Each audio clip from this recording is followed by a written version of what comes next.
You are now tuned in to one of the most epic podcasts of today.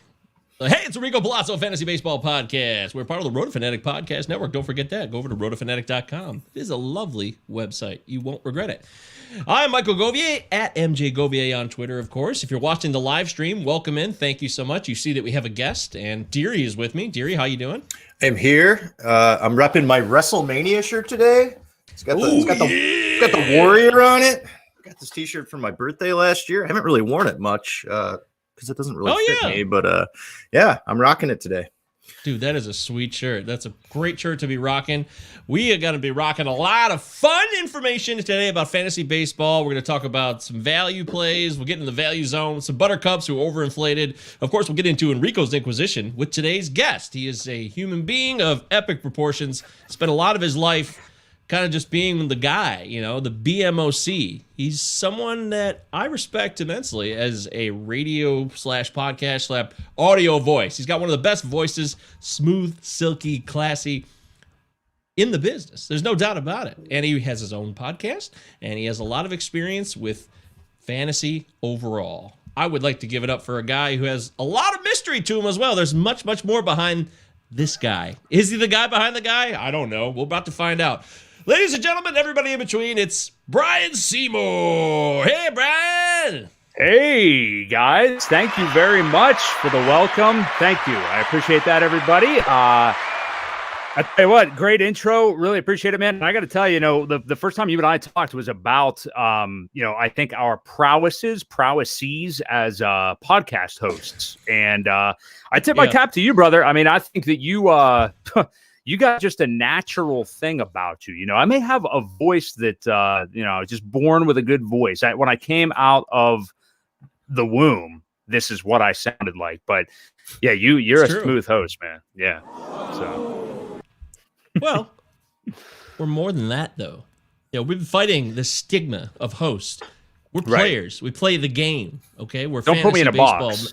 Yeah, that's right. Yeah. Right. Don't limit us, God damn it. I'm not going to have any of that. Brian you're one of the best ball masters now. And the fact that you have created a podcast that's so specific about a genre of fantasy, it was a real smart move, man. And when there's so many damn podcasts and a lot to sift through every day, I think you've been able to separate yourself pretty quickly.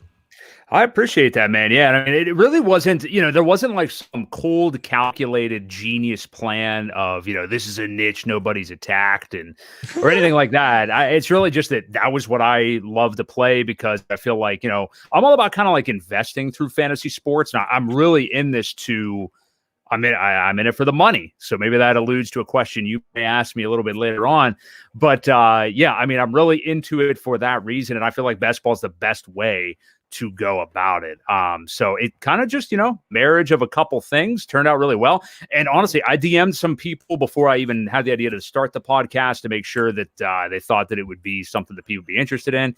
Rhodes was a really big one for me to make sure that he was on board as being kind of a guest that comes on every now and then because he's shout out to Derek Rhodes. Derek Rhodes.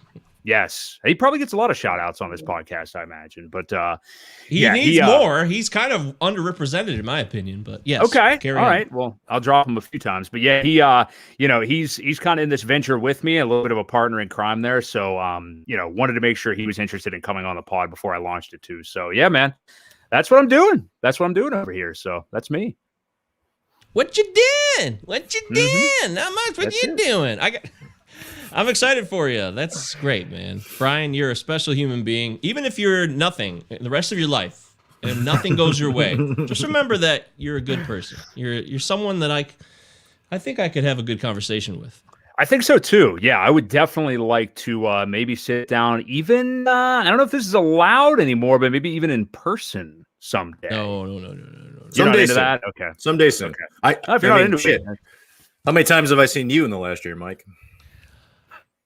2, 3 times, maybe last summer. I don't know. Did we do a birthday together? The last time we saw each other for our birthday? Be careful here. You might be admitting that was the last time we saw each other. Was our birthday? Yeah, that's last August. We share the our same birthday, Brian. Whoa! So. Back up. You said August, and you said our birthday. Do you guys have the same birthday? We sure do. What August day? August 22nd. Oh man, I'm 1 week before you, August 15th, actually. So That would have been I was hoping ridiculous. wanted a trifecta, maybe a birthday threesome. That would have been mind blowing. I mean, who doesn't want a birthday threesome? I'd be down. Woo! Yeah, absolutely, Well, man. Yeah, me and Leos, Jerry shared a right? birthday. We had a party. It was last August, so that we're right in We the heart did. of the whole quarantine situation. But it was an outdoor affair with a bonfire and your classic Nice. Midwestern Michigan kind of summer party. Right. So you make the Leo cutoff then. You guys are Leos. Nobody right on the believes in cusp. that We're crap. cuspers. Come on, Yeah, Jerry, we're if- cuspers. If I was born 5 hours later, I would have been whatever sign is after Leo, which I don't even know what it is. A Virgo. Yes. Oh, I'm all How do up you on know, my how do you star know sign. this? That's so funny. My wife and I were talking about this last night. We're like, do you ever have anyone come up to you and be like, what is your sign? And I'm like, no, like, yeah, I know what my sign is. What does that mean? Oh, you're gonna match with a Sagittarius very well. Like, come on, people. Yeah, I think that's kind of I a love that song. 60s. Yeah, I'm not really. into Yeah, the star sign there it thing. is. Yeah. What's your sign? Yeah, I don't know about that. Yeah. The Dawning of Aquarius. I love that song. Yeah. We Yeah. never in the seventh house. Yeah, that's a great song. I don't care what anybody says. It's got a killer bass line too. It's like it's a jamming. There you It's go. a groove. 60s pop music was grooving and jamming, man. It was really good stuff. There was good stuff. Great but I mean, it's got to be the first great decade of music. I mean, it might be the best decade for music. I think there is a conversation there. There's certainly a conversation that could be had. And that's what we're having here with Brian Seymour. He's from the Fantasy Best Ball exclusive. Brian, you've been teasing some changes, some new Big time. reveal coming up here in the coming days. I mean, people are getting really excited. You're teasing it like a mofo. So Well, I'm a tease and mofo, and so I agree with what you said, Mike, about best ball and kind of going a certain route is a cool way to bring people in. It's kind of a niche and stuff like that. But it also kind of boxes you in a little bit with the title. Like our friend Yancey Eaton, we were talking on Twitter, and he's not the only one to say this to me, but he said that he hadn't even listened to the podcast because he was like, yeah, I don't really have much need for best ball. It's not really my thing. And that was kind of the proverbial nail in the coffin for me to say, I got to change things up just a bit. The podcast itself will not be changing hardly at all. Other than the fact that we are going to focus on baseball year round. My initial intent was to do football half the year, which I was getting very stressed about, and baseball the other half, and just cover best ball. But we're going to do baseball year round. It's going to be all ways you can invest in this game. We're going to talk betting on MLB, plenty of fantasy as well. So DFS?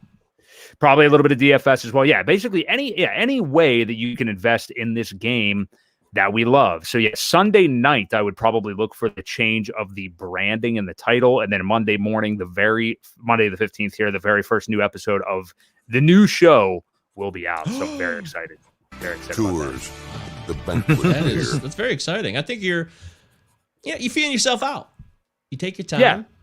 And you can adjust. Nobody says things have to stay the way they are. We try to, I don't know if we're stagnant on this show or not. We try to keep it fresh with new ideas and new concepts, but sometimes there's only so many things you can do, and people do love, to a certain extent, tradition, routine. I have it myself. I turn on my favorite podcast, and I expect to hear certain things at certain points. It's just how it is, and that's what really creates a bond with listeners, I think, because they rely on that. It's like you're your buddies, It's like, hey, I'm listening to my pals, and they're doing their thing, and I'm there in the living room. Yeah, I agree. And you also want to make sure that, like I said, you don't want to box yourself in or think that I felt myself over explaining when I would have a guest on that wasn't necessarily like best ball related or something like that every now and then. Yeah. And it would just be like, I don't want to keep doing this, or I just got to. You don't want to be fraudulent. Yeah, you don't want to. No, you don't want to push best ball and then talk about something different, because then people will be like, what's this shit? Yeah, exactly. Yes, it started to feel weird to me. So I'm like, I gotta change this up, make a more kind of inclusive title. But again, things really will not be changing all that much. So very excited about it. Yep. Well, Yancey, if he speaks, we should all listen. He's a very intelligent, thoughtful, caring, and wise human being. Even though he's a little younger and baby-faced, he's still got a lot of wisdom on those tires. A lot of wisdom and miles from life. We learned he was in a drum line. I had no idea about that. See, he looks like a drum liner. Yeah, I could see that. Does he? Oh, I didn't. I think I could see him with like a big bass and one of those hats and a, whatever you call that. I don't know. Yeah. Okay, well, there it is. Yancey, you got your shout out on today's show, which is probably like every show. All right, well, we're here with Brian, me and Deer. We're going to talk fantasy baseball with him. We're going to talk about some buttercups, overinflated value. We're going to talk about some values, starters that are going at ADP 350 or later. Who's in the value zone? We'll find out. Oh, yes, we will find out. And, of course, we'll do Shine or Ride the Pine. We'll get our predictions. We'll get Brian on the record before opening day begins. Spring training is in full effect, y'all, and we're feeling it. We're feeling it. I'm very, very excited for it. And, of course, we'll step into Enrico's Inquisition, find out the real story behind Brian Seymour. What's the real deal? No more bullshit. No more lies, Brian. No more lies. It's all going to be revealed tonight. I'm excited. Stay tuned tonight, Brian Seymour. Okay, so, yeah, we're going to have a good time with Brian. Brian, is there anything you want to push on us before we move forward? I want you to just go right in. No, I think you gave me a good opportunity to plug the little changes that I have coming. So, yeah, let's do it, man. Woohoo! Okay, yay! That means we can cue the Belvedere music, which is always a good time. You remember Mr. Belvedere? I've heard you reference it, but no, I do Every not. show. Every show. Yeah, every show. Streaks Yeah. on the China. Check this out. Never mattered before. Who cared? When you drop kicked your jacket I like it. as you came through the door. No one glared. It's goofy. But sometimes It's good stuff. What's the release year on that? What's the what? Do you know? When did this come out? What Fucking when like did this come out? 85, 86. 86. Oh, okay. So if you were I born, was born in the '86. late Hey! 70s or early 80s, you know it. But I feel like the cutoff is like 82 or 83, and you don't know what it is. I'm past the cutoff. That's what the problem is here. Okay. It doesn't matter. He's just prelude to housekeeping. He was a housekeeper and a butler, or however you want to argue. A house manager has been called by certain people. And here we'd like to do our housekeeping with the old Belvedere music and say thanks to everybody who's been pitching in and giving us their time. We got some references recently. I asked for you guys to reach out and say something. Talk to us about the show. Give us feedback. And people did that. So thank you for doing so. In particular, I want to thank David Rochefort. Or Rochefort? I don't know, David, how you say that. It's R-O-C-H-E Fort. How would you guys say it? Rochefort. Shout. Okay. Yeah. I feel like should I have manually done the shout right. I don't know. shout I didn't know if you hit it. Oh, sorry. Yeah, that's my fault. Yeah. It's one of my favorite things you do. I love that you just do the single shout. I laugh every time. Thank you. Yeah. You also don't like Tears for Fears, though. Hey, dude, when I get that song in my head all day, it's not going to be a good day. I mean, whether it's that or Africa by Toto. Did I say that? Oh, Yeah. that's played out. You know, Africa got played out. a lot of those 80s songs just kind of, they get to me. They get under my skin. Not my favorite decade of music. Probably last, actually. Oh, I'm sorry. geez. I'm sorry. Oh. I offend people when I Deary, say can that. you believe what he said? I encourage you to dive back in. There are some hidden gems out there. I felt the same at one point in my life. And then as I dove back in about in the last decade, there's some gems out there. Okay. Well, you send me what I should check out, and I will check it out. I promise you that. I know he will do that. This guy, Brian Let me get Seymour, is to a work. man of his word. I believe I'm him. a legit guy. So David Rochefort reached out and he said, thanks, love the show, love your videos, the live stream. And he had a question about, should he include ground into double plays as a category this year for both pitching and hitting? Brian, instant thoughts on adding grounded into double plays as a category. This would be a 6x6 categories type head-to-head situation. That very sentence kind of made me want to puke blood. I'm not going to lie. That is not something that I would incorporate into my league.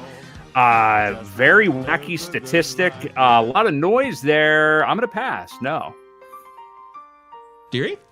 I think any time that you're adding a statistic where you're going to get to that statistic based on what is happening with other players involved and just not the one guy who is hitting, it makes it pretty problematic. If you're thinking about going into grounded into double plays, that means you're probably doing already like a 10x10 or 12x12. I learned long ago, don't inflate things. Do 5x5, do 6x6, do 7x7. Get creative, but don't get too out of control because then it's just going to be way too frustrating.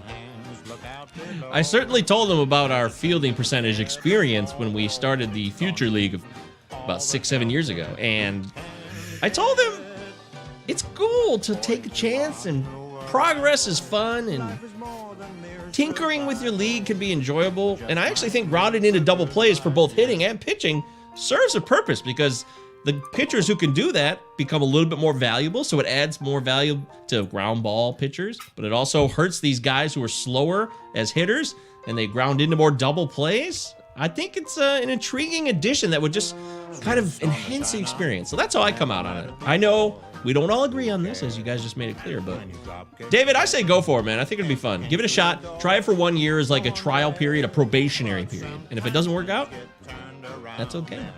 You can go back and get rid of it in the next year. That's the best part about fantasy. Yeah, right. You don't have to change. You don't have to rely on some board or like a panel that, well, we're not sure if we're going to approve or deny this. You can just make your own changes. That's how I see it, but that's just me. So thank you, David, though. Most importantly, thank you for connecting with us and sharing your concepts and thoughts about your own league. And if you guys are interested in doing your own podcasts about leagues, I have been putting it out there that I'd be happy to do podcasts about individual leagues. If you guys reach out to me, we can negotiate and work out some type of deal. I'm going to try this out and see if people are interested or not. So hit us up at PlazzoPodcast@protonmail.com or DM us on Facebook or the Twitter handle, of course, Plazzo Podcast, 2 L's, 2 Z's. And, let's take a shot. Let's have a chance. Let's give ourselves an opportunity to spread our wings and fly and open our minds to new opportunities and experiences. And I think it'll be fun. I really do. I would really love to see what kind of response we get from people who want to hear about their own leagues. We're all selfish in our own way, right, Brian? Don't we all want to talk about our own leagues, our own teams? Oh, I'm super selfish. Absolutely. Yeah. I don't share food, the whole way down the line. So that's what I've been told. I don't like to share food at all. It's nothing personal. I just don't want to share. When you haven't eaten all day, you have this big plate of food and somebody wants a bite. And I'm including my 2-year-old in that equation. Come on, man. It's daddy's time to eat. So, yeah. Wow. Don't pick off my plate. Don't sip from my cup. All Michael Govier standards. Did you touch this? Did you touch this drink? Did you touch this Pepsi? I touched the outside of the can. All right, it's tossed. That was the more extreme me. I've lightened up in years. I will say that. But that was real. That's true. Wow. There's no doubt about it. So COVID has been tough for you. If I don't know if that's a germ thing, but COVID must be very tough for you. You would think that, but the old me was definitely like this. Deary's known me for 15, 16 years, so we lived together, and he saw me grow up and mature as a human being, and there was a time where I was much more too hardcore about germs and not wanting to sip off people's glasses, and, it's like The Aviator. You ever see The Aviator with Leonardo DiCaprio about Howard Hughes? And Alan Alda puts that thumbprint on the glass when he shows up for a lunch. It's very clear. Yeah. But he did it anyways because he didn't want to get taken advantage of. He wanted to show that he had the ability to overcome his own fears. And I've actually overcome most of those fears now, dearie. I don't see any reason for us to share a drink, but I'll eat off your plate if you want me to. I would agree. I think you've gotten past that. It was fun times, though, man. I loved watching it. Yeah. How can we fuck with Govier? Wow. See, look at that, Brian. That's a cold world, isn't it? That is cold. Yeah. Friend's got an OCD problem, and you just mess with them. Oh, what a day. All right. Well, thanks for everybody who's been participating with the show. Brian Seymour is here with us from the Fantasy Best Ball exclusive, at least for now, until he makes the official announcement on his next episode, which will be Monday, right? Monday the 15th, this coming Monday. So look out for it. Yes, absolutely. Yes. Cool. I can't wait. Looking forward to that very much so. All right. Thank you to everybody who's been a part of the show with your thoughts, prayers, suggestions, criticisms. I like them all. Brian, there's people praying? Yeah, people have been. Of course. Okay. People have been praying. We send you our prayers, and we hope your next episode's a great success, Michael. So, okay. I thought something was wrong. I guess I didn't know. But hey, I guess you can pray for, positive reasons. There doesn't have to be something wrong, even though I don't think everybody uses it that way. They go to their local building of faith and just say a quick little prayer for Deary, Mike, and our good friend Brian that is coming on today. And Palazzo, Enrico Palazzo himself, of course. Oh, himself, yeah. He's had a tough go. Can't leave him out. By the way, Enrico Palazzo was big on the internet the last couple of days. The Meghan Markle and Harry interview with Oprah. Apparently, this guy did a retweet about L.A., and it was so funny, and he included Enrico Palazzo and made me laugh. I was like, this is perfect for our show. We should have been We should have been doing this. We should have been advertising this way, and we totally blew it. So I feel like we missed an opportunity, and I can't remember who he was because I want to give him a shout out. But hey, whoever you were out there with the Meghan Markle and Harry retweet about Enrico Palazzo's coming to Los Angeles, I thought it was really, really funny. Well done. No doubt about it. And also shout out to Gray Albright from Razball. He's also known as Razball on Twitter. And he retweeted Texas Rangers fans what they'll be looking like for opening day, because the Rangers announced that they're going to have 100% full capacity for fans this season, I guess today. Yep. He retweeted the shot from The Naked Gun, which is the namesake of where our title comes from, of the Frank Drebin and the whatever Jane coming together with two giant full-size body condoms on. So. And then said this will be Texas Rangers fans on opening day. So I thought it was very funny, very hilarious. Well done, Gray. You're a wisecracking fool, Gray Albright, no doubt about it.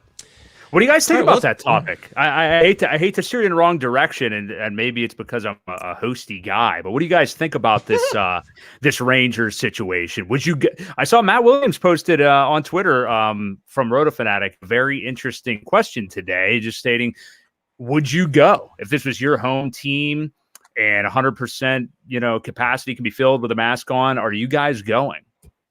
You wouldn't go. Deary's got the vaccine. Free tickets. There's another caveat, free tickets, because that would be my only thing. I don't really like paying to go to baseball games because it is a little bit expensive. Yeah. I wouldn't go to opening day. I can't stand opening day going inside of the stadium because 65% of the people that walk into that stadium just insult me as a baseball fan because they're there just to get completely shit-faced. I like going downtown for opening day and hanging outside and going to bars, but if I'm going to go into the stadium, I need to enjoy it. And for some reason, it's just people running all over the place. Girls are falling over left and right, and it's just too many people. I like to go.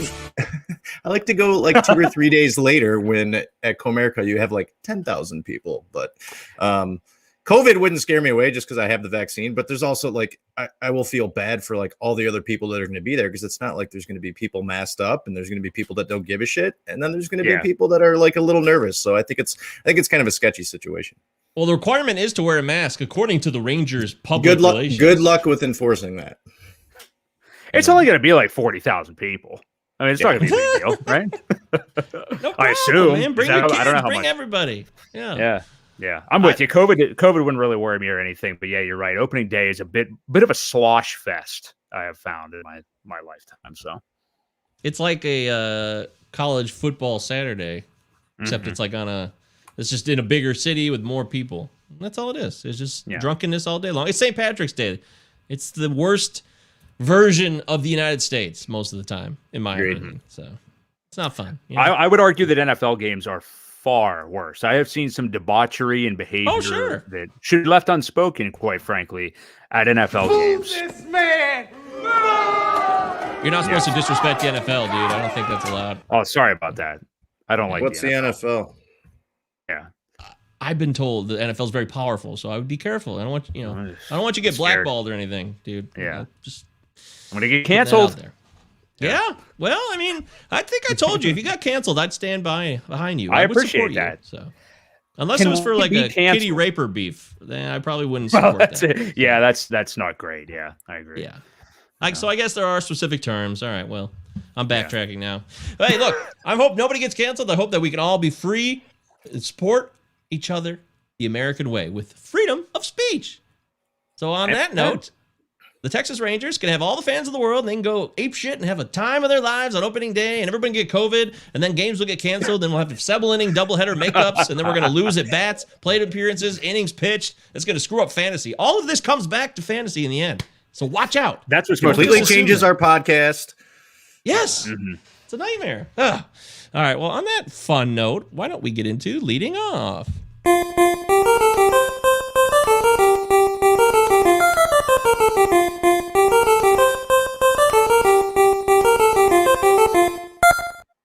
All right, today on Leading Off with Brian Seymour, who's our guest, me and Deary are going to grill him on... No, we're not going to grill him. I'm just kidding.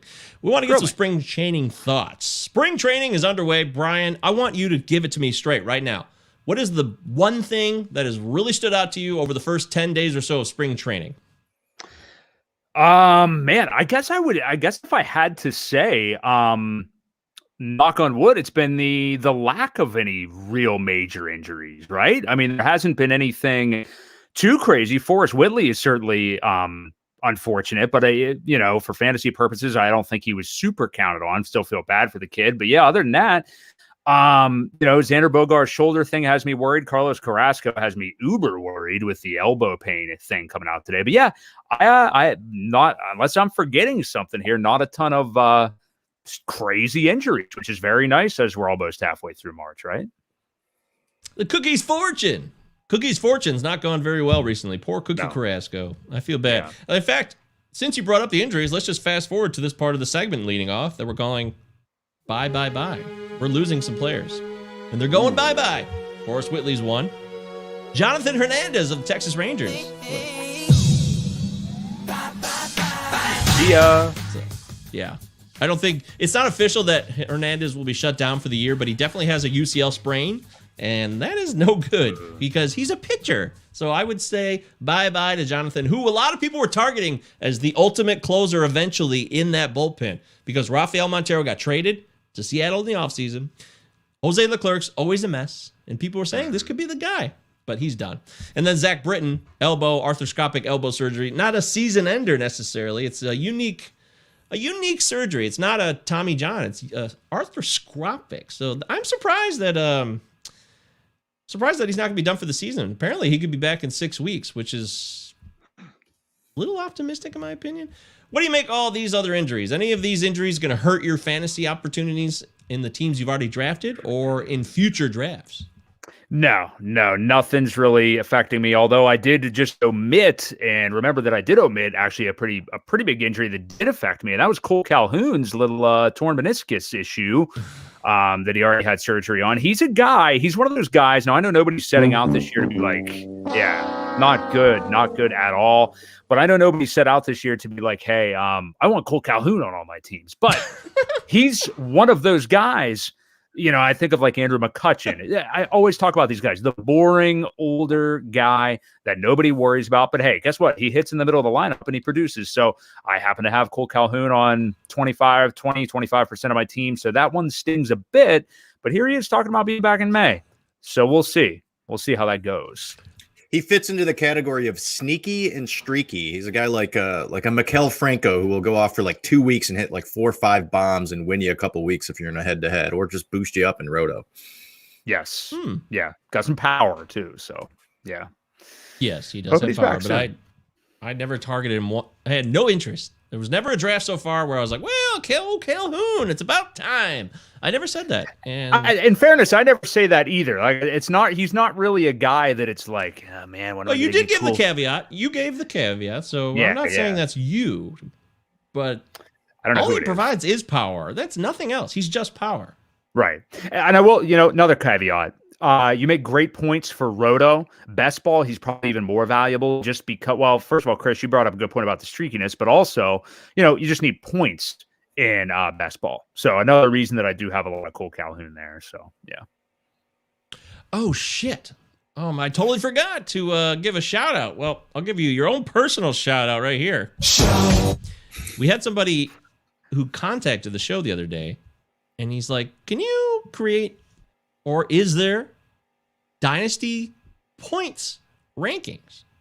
And I looked around and I asked, and there really wasn't. There's points rankings, but not for dynasty.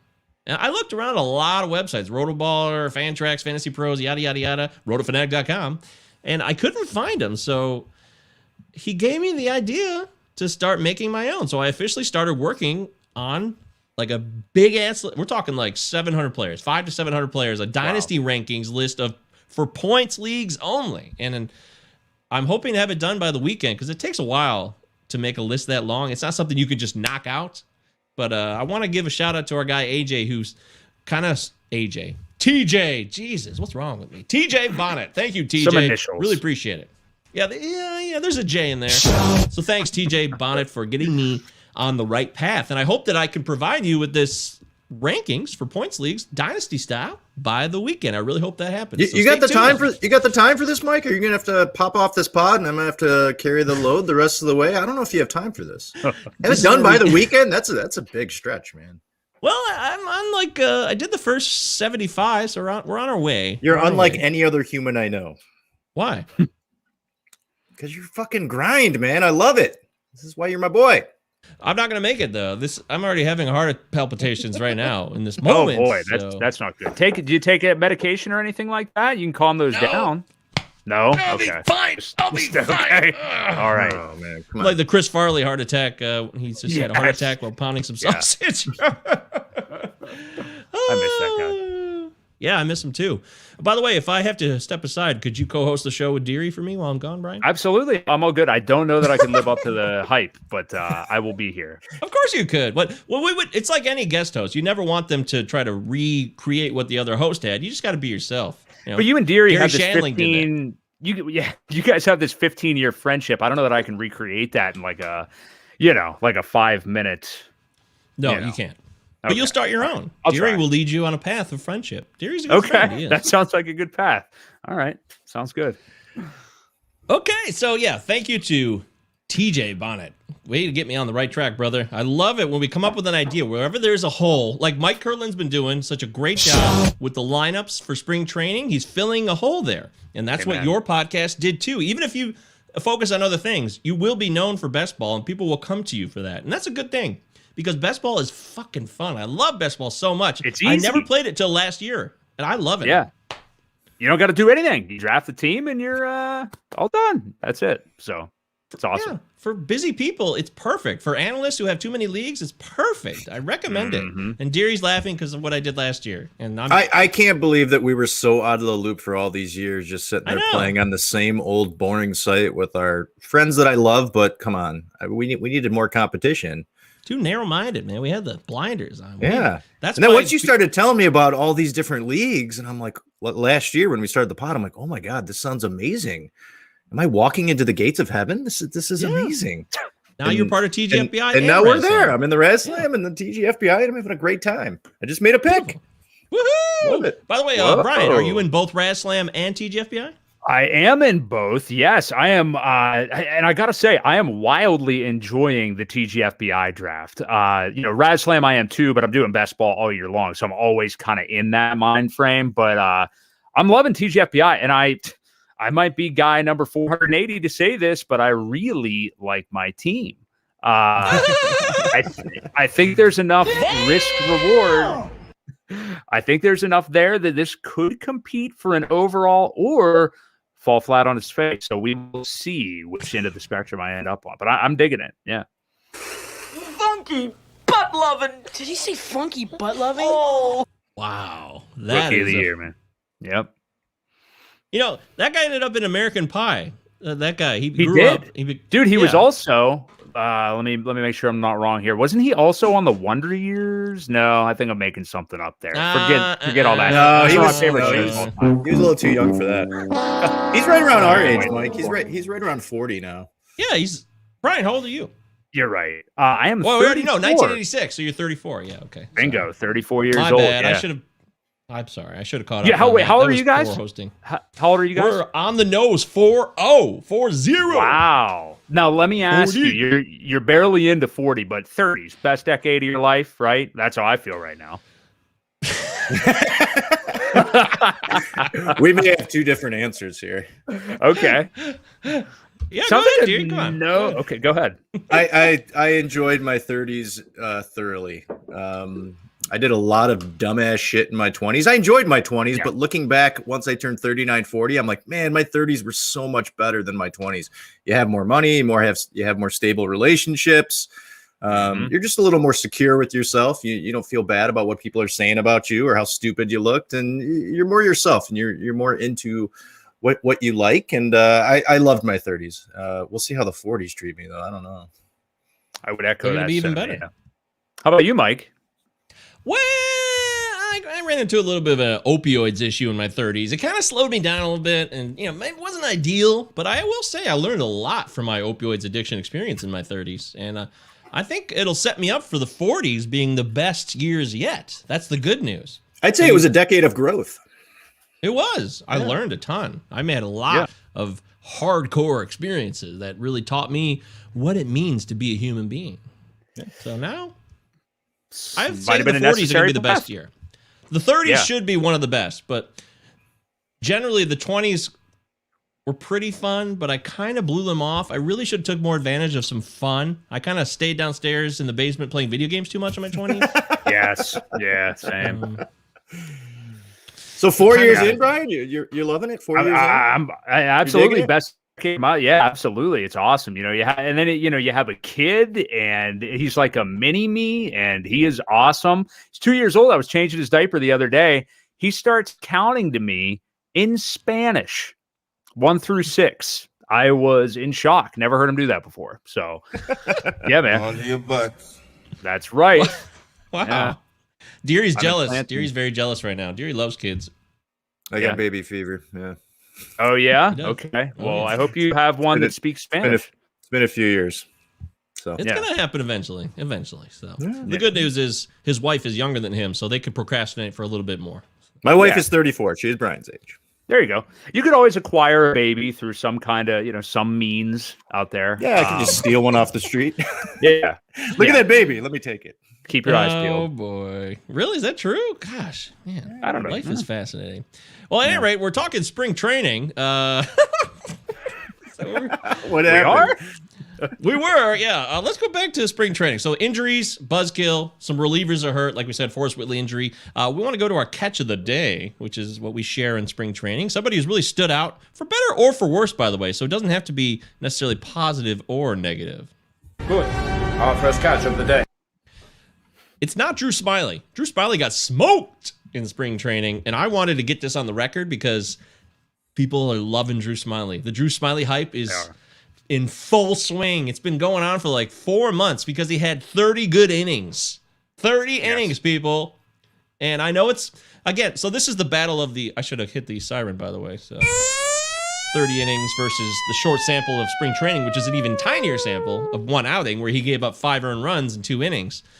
But that's what I'm expecting from Drew Smiley. I am not expecting a Cy Young season. I know Toby, Batfield Crazy, I believe, is expecting a Cy Young possible season. My buddy Paul Mamino, who'll be on the show Thursday, also expecting a possible breakout year that'll go, I don't know, top 20 starting pitcher overall. It sounds crazy to me. Brian, what do you think of Drew Smiley?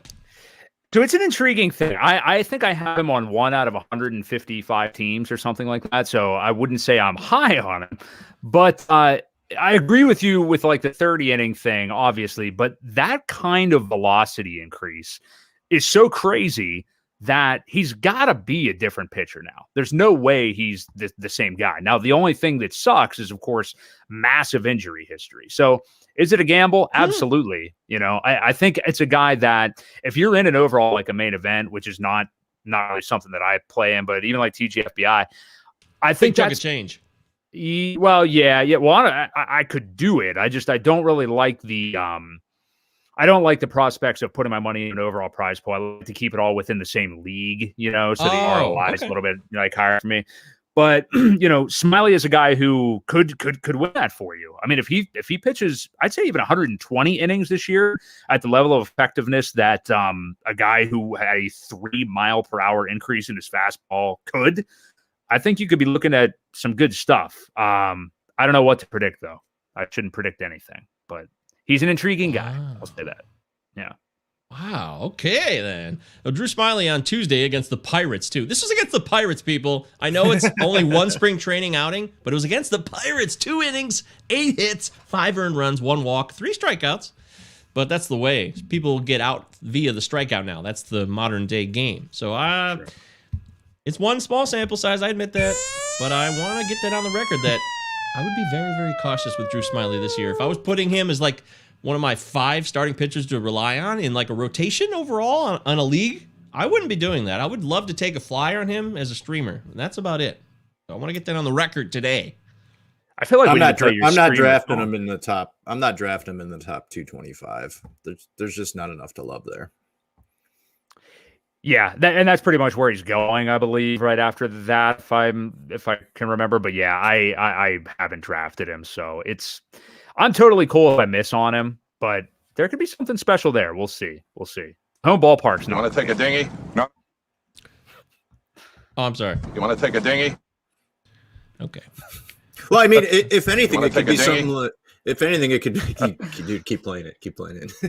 If anything, it could be similar to like a Charlie Morton who just gets a really good late start to his career in his early to mid 30s. I mean, Drew Smiley's I think 31 right now.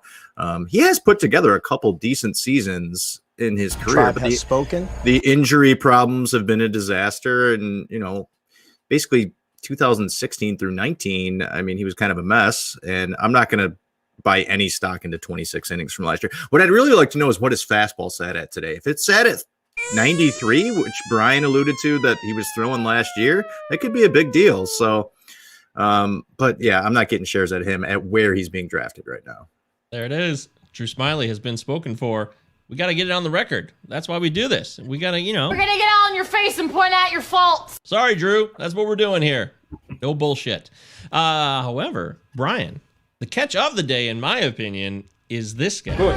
Our first catch of the day. My guy, Mickey Moniak. What about Mickey Moniak? Remember him? Anybody? Phillies. Yeah, high draft Number pick. one pick overall. Yeah. He's raking in spring training right now, and the center field job is open. Is it? Yeah. Is think it? it's Odubel I think they like Odubel Herrera to make a comeback right now, but Seems like Joe Girardi does. He doesn't care about character. Not so much worried about, violence and things of that nature. So, if that's... Everybody deserves a second chance. I mean, I was addicted to opioids and I ruined everything in my life. So I'm all and about here you second are chances. on the best fantasy baseball podcast there is. So, yeah, That's a it's good quite one. the comeback Yeah. story. Spin it. Yeah, that's a good spin. Nice job, buddy. I'm impressed. Yeah. No, we do a good show here. But Brian, Mickey Moniak coming out of the chute opening day as on the 26-person roster. Do you see this as a reality? Man, that's really hard for me to say. The Phillies have some pretty good depth. He's not somebody that's been on my radar even remotely. No one's drafting Mickey Moniak anywhere, even in like 50-round DCs. No. I don't know, man. I mean, yeah, I think he could certainly make their roster. I don't know. Obviously, like the pedigree was there, and he hasn't lived up to it yet. So I don't know. I'd be lying if I told you that I knew lots about Mickey Moniak at this point. So I know they got a full outfield. I know there's no DH. So let's keep an eye on it. Do you know something I don't know? Mike thinks something's going to happen. Nothing to go on, no evidence, but he just he a has an feeling. inkling. Okay, he has that. He has that feeling in his loins. Yeah, these loins. Yeah, let me tell you about my loins. No, Roto Gut, Vlad Sedler. If he's got gut instincts, he uses his gut sometimes. Yes, Why can't I use my gut? So my gut's telling me that DH could be in play here, and I explained this yesterday on the episode. If you'd like to go back and listen to it, you can listen to our last episode, which featured Frank Amarante. So I kind of just feel like the lineups are maximizing the DHs right now in all areas, Arizona and Florida, and they're practicing like they're going to play. And I think a DH could show up in our front door like a stork dropping off a baby, which I never understood where the hell that came from in the first place. Back to acquiring babies from out of nowhere. That seems to be the main theme of this show tonight. I think that's how I'm going to acquire a baby. I'm going to call it the stork. Yeah, get storked. There you go. Oh, shit, man. This show is off the rails. No doubt about it. No joke. I'm going to make it even more off the rails.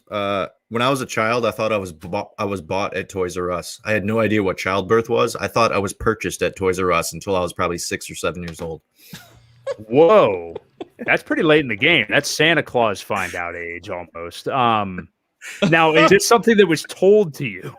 Yeah, I have two older brothers who just fucked with me for well, thank 30, God. 30 years I of my thought it life. was your parents, or that's good anyway. Well, it's not good. I'm glad it's your dump. glad it's your siblings anyway, I guess. Toys R Us, dear. I never knew that. Wow. Yeah. Well, Toys R Us no longer exists. So, if anything, you're like a remaining relic of a bygone era. You could either purchase a Cabbage Patch doll or a Chris Deary. Yeah. One of the two. Buy one, It's get like corduroy. BOGO on Dearies. Yeah. It is, Brian. Yes, sir. That's funny. Nice. Okay, so look, there's a lot of guys who are the first catch of the day. They're going to stand out every day on spring training. The question is, are they real or not? So it's up for you to decide. Drew Smiley, was it real or not?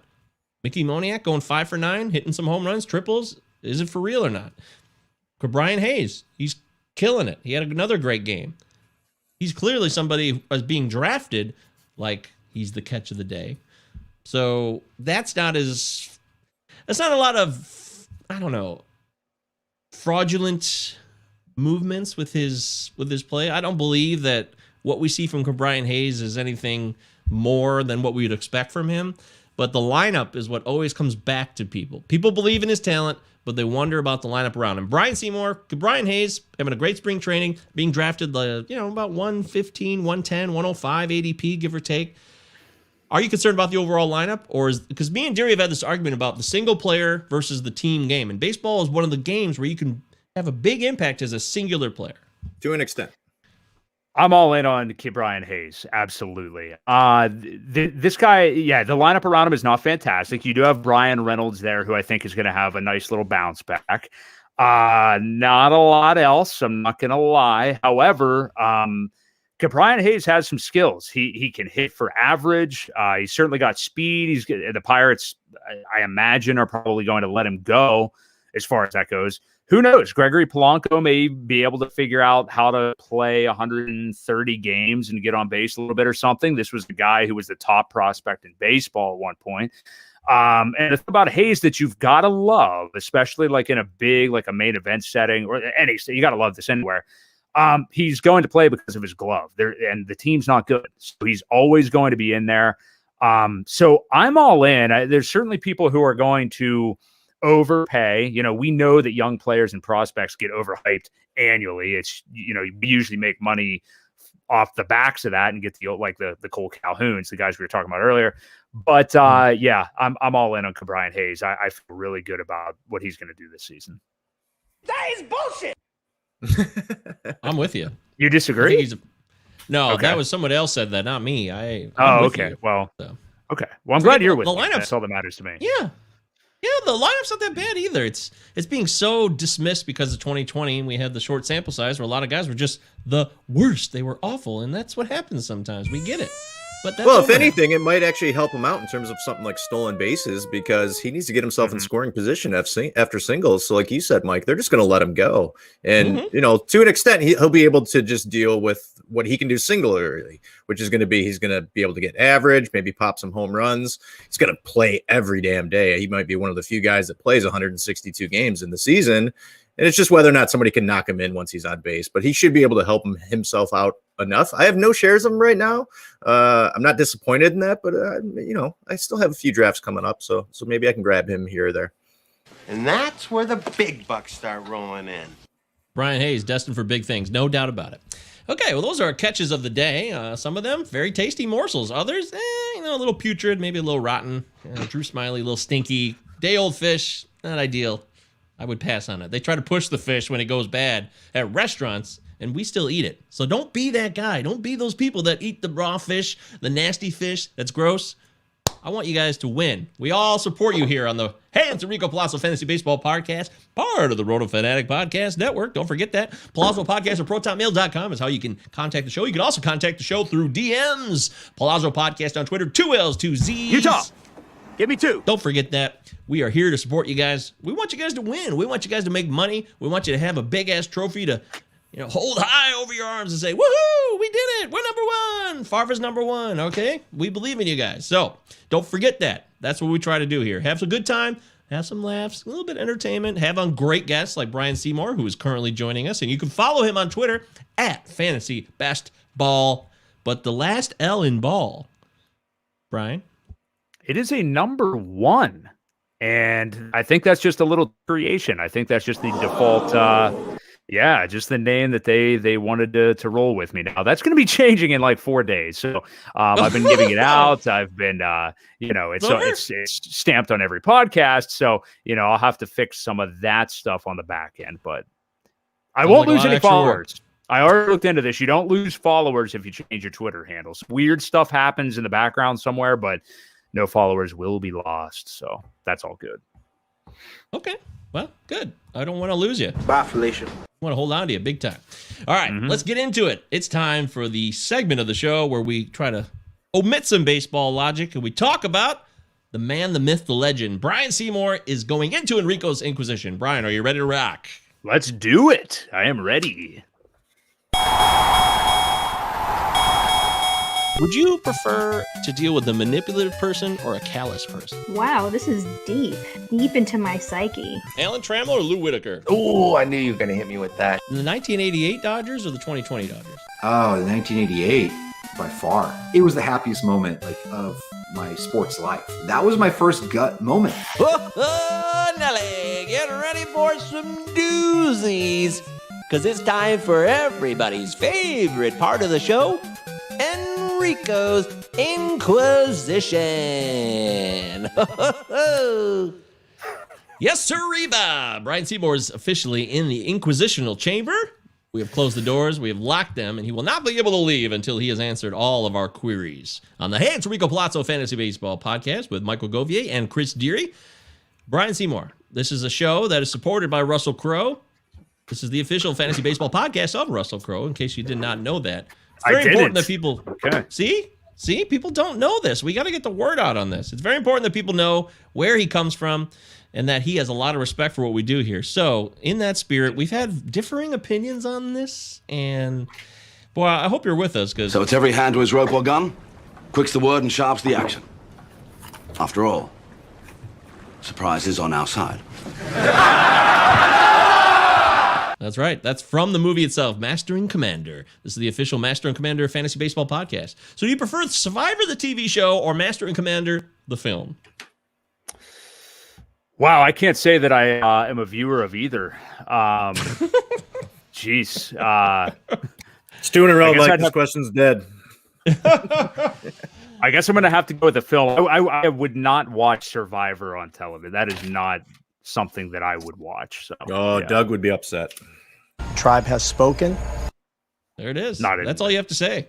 You can just Not dismiss into it. Call it all trash. I'm not a reality show guy in any way at all. So, yeah. Good. You shouldn't be a guy like that. There's more. You have much too much substance to be a reality show guy, in my opinion. However, there are people that I respect and with their brains that like reality TV. So I'm confused. I don't really know what to make of reality TV. Yeah. Makes me feel bad. I don't watch it. Deary, you and Christina, do you guys watch reality TV together? No, it's been years since we were ever hooked on any of those shows. She likes that Jersey Shore show just because it's absolute like gutter trash. But wasn't that a long time ago? Oh no, they're still doing it, man. Snooki? Is Snooki still around? Did you ever see the Snooki South Park episode? I don't know if you ever saw Snooki. I have not. No. Didn't they make her like a meatball or something? Yeah, believe it or not, she's not like in the most flattering of lights, I would say, on that episode. You can argue she never was on Jersey Shore, but yeah. Wow. That is, yeah. Don't be that guy. That's hard to take. I'm going to have to absorb that for a while. Okay. Anywho, that's fine. All right. Sliders or curveballs? I love this question. I'm going to go curveballs. I always love a really good hook. Being a Cardinal fan, Adam Wainwright, I've got to watch a really good one over the years. But I'll tell you who really sticks out when I think about a good curveball. It's a guy that I used very frequently in the best baseball video game of all time, MVP Baseball 2005. We all know that is the best game of all time. Barry Zito. I would use the lefty hook with Barry Zito against my buddy all the time. We would play up against each other. Every game was 1-0, 2-1, maybe 3-2 if we had a high-scoring game. I would just throw that curve, bam, right in the dirt. He'd swing over it all the time. So I'm a sucker for a good curveball, yes. Wow. Yeah. That is fantastic. I love MVP Baseball. It was so important. I played the shit out of it. I drove it to the ground. We kept the rosters going. I played that well up until probably like 2009-ish before I finally abandoned it, or when the next generation of platforms came out as well, like PS3 and Xbox 360, and they didn't have MVP. So, but it was such a great game. It really was. It was so customizable. Manny Ramirez on the cover, right?